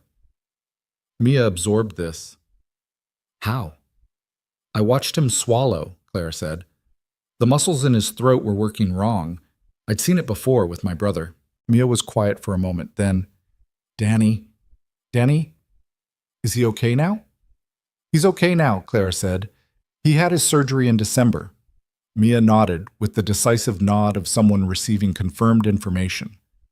Good, I told him he was going to be fine. She paused. I wanted to make sure I was right. Clara looked at this 8-year-old child who had sent a handmade anatomical get-well card to a stranger because she had determined it was the right thing to do, and felt something move through her chest that was warm and specific and a little overwhelming. You were right, Clara said. Mia nodded again. Case closed. She went back to her notebook. At the end of April, Ethan Cross held a small press event. Not the major kind, not a production, just a room and a podium, and the 47 journalists who covered the company regularly and a brief direct statement. He talked about the acquisition. He talked about the company's direction for the next year. And at the end, unprompted by any communication strategy, he talked about something else. He said that the past 5 months had changed the way he thought about a specific thing, about the difference between managing a problem and actually facing it. He said that there was a particular kind of damage that came from being too disciplined about not asking for help, that the company's recent difficulties had been made possible, in part, by the version of himself that kept everything contained and controlled and did not let people close enough to notice when things were wrong. He said this without melodrama, without the performance of vulnerability that public figures sometimes reached for when they wanted to seem relatable. He said it as a business lesson, almost, the way someone would describe a strategic error and the correction they'd made. But everyone in the room understood it was more than a business lesson. Clara watched the footage from her apartment that evening, sitting on her couch with her nursing school textbook open beside her, and Danny's voice on speakerphone providing a running commentary. "He's talking about you without saying your name," Danny said. "He mentioned me by name at the board meeting," she said. "That was professional acknowledgement. This is different."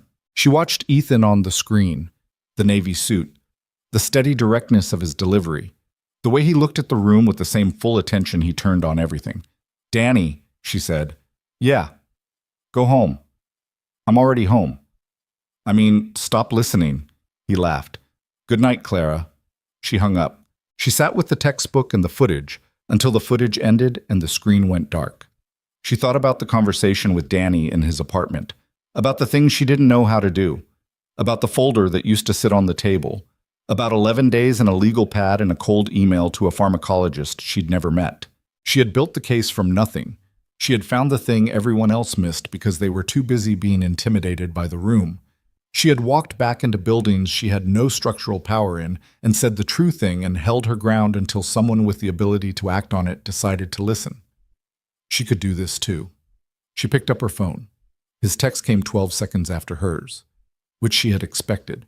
He was always precise about response time when it mattered. They had coffee the next morning, not in the building, not in a corporate room, but in a place that was just a place. A small coffee shop on Milwaukee Avenue that Clara had been going to for 3 years, with mismatched chairs and a barista who never remembered her name but always remembered her order. She had chosen it deliberately. Neutral ground. Ordinary ground. A place where no one had a title. He was there before her, which surprised her. He had found a corner table and was sitting in one of the mismatched chairs looking slightly out of place in his good coat, like something that belonged somewhere more polished that had wandered into an honest space and was deciding it preferred the honesty. She sat down across from him. They looked at each other. "Hi," she said. "Hi," he said. He looked slightly uncertain, which was not a thing she'd seen on him before, and which she found she did not find alarming. Uncertainty on Ethan Cross looked like the natural result of being in a situation that his usual operating systems weren't designed for. She understood that. She was in it too. "I watched the press conference," she said. He looked at his coffee cup. "I went off script." "I know. It wasn't planned." "I know that too." She paused. "It was the most honest thing I've seen you say publicly." He looked up. "That's a low bar given what I usually say publicly." "It's not a low bar," she said. "Most people never say the honest thing publicly. Most people can barely say it privately." He was quiet for a moment. The coffee shop hummed around them. The steamer, the music that was slightly too loud for the morning hour. The 2 students at the next table arguing about something in the comfortable way of people who had been arguing about things for long enough that it had become a form of affection. "I'm trying to figure out how to say something," he said, "which is unusual for me." "Take your time," she said. "I'm not going anywhere." He looked at her. "I know you're not." He said it with a certainty that was not assumption but observation. The specific certainty of someone who had been paying very close attention for 5 months to who a person actually was. "Since November," he started. "Since the first time I looked at you on that floor and you looked back." He stopped. Tried again. "I have been operating at the edge of something that I don't fully know what to do with. And I've spent my whole professional life at the edge of things I don't know what to do with, and I've always found a way to calculate through it." He paused. "This is not calculating." "No," she agreed. "I don't know how to do this," he said. The same words she'd said to Danny. in the same honest register. I haven't done this. The actual version of this, not the version where I keep everything at a managed distance, since before I understood how much easier the managed distance was. She looked at him. I don't know how to do it either, she said, in case that's useful information. Something shifted in his face. How is that supposed to be useful information? Because, she said, it means neither of us is behind. We're starting from the same place. He looked at her for a long time. The coffee shop, the mismatched chairs, the ordinary morning doing its ordinary thing around them. Mia likes you, he said, which was not what she expected, but which she understood. For him, this was a fact that mattered more than most facts, and stating it was its own form of honesty. I like her, Clara said. She's going to be formidable. She already is, he said, with the specific note in his voice that was only there when he talked about his daughter. The unguarded note, the one that didn't calculate. Then she has good training, Clara said. He looked at his coffee, then back at her. I want to try, he said simply. I'm not certain I know how. I'm probably going to be bad at some of it. I have a lot of habits that don't work for this. He paused. But I want to try. She looked at the man across the table, not the billionaire. She had never been particularly interested in the billionaire. The man, the one who went quiet when things hit hard, who sent statements where other people sent questions, who told his 8-year-old daughter the hard thing was real because she asked, who had been slowly poisoned for 2 years and had spent all of it alone because he didn't know another way to be, and who was sitting across from her in a coffee shop on Milwaukee Avenue on an ordinary Tuesday morning trying to say the thing. I want to try too, she said. He exhaled, just barely. The way people exhaled when they'd been braced for something and the something turned out to be manageable. I'm going to be in nursing school for another 9 months, she said, and I work 3 evenings a week, and I study the other evenings, and I'm not a person with a lot of spare time. I have a company and a daughter, he said. Spare time is not a concept I operate with. Then we understand each other, she said. We've understood each other since November, he said, with a directness that landed clean and clear. She picked up her coffee. He picked up his. Outside the window, Milwaukee Avenue was doing its thing. The morning foot traffic, the delivery trucks, a cyclist navigating the too narrow bike lane with practiced optimism, a dog on a leash pulling its owner toward something important only the dog knew about.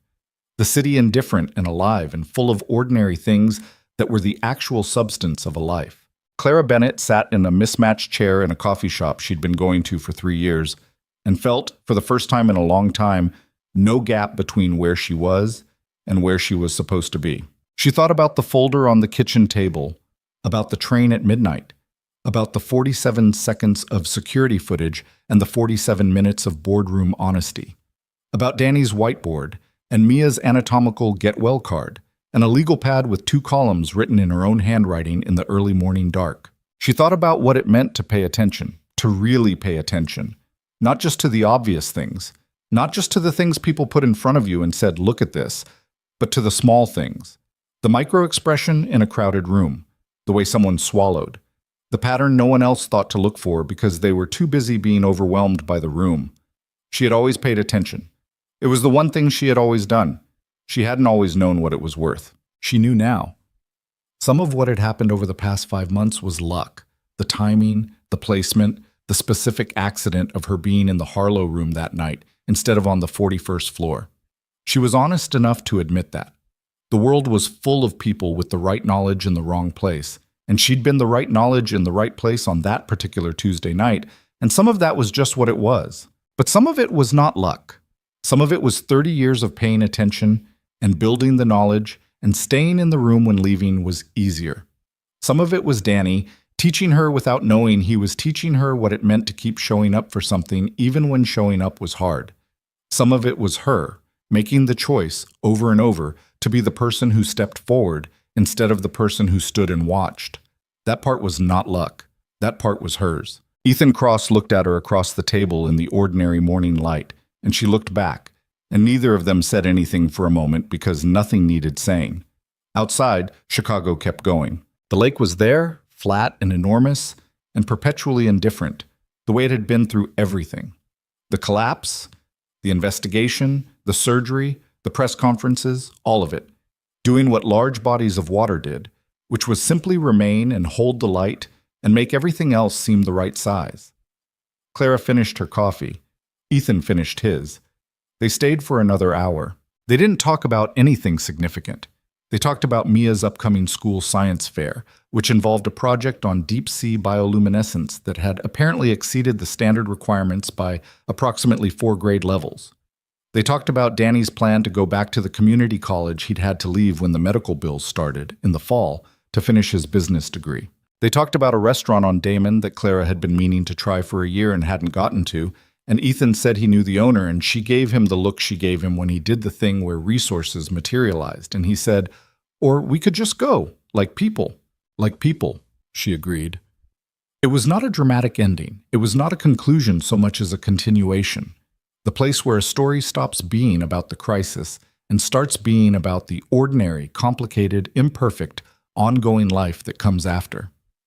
The part that doesn't fit in 47 seconds of footage. The part that requires showing up day after day in the mismatched chairs. That was the part that was just beginning. And it was, Clara thought, more than enough.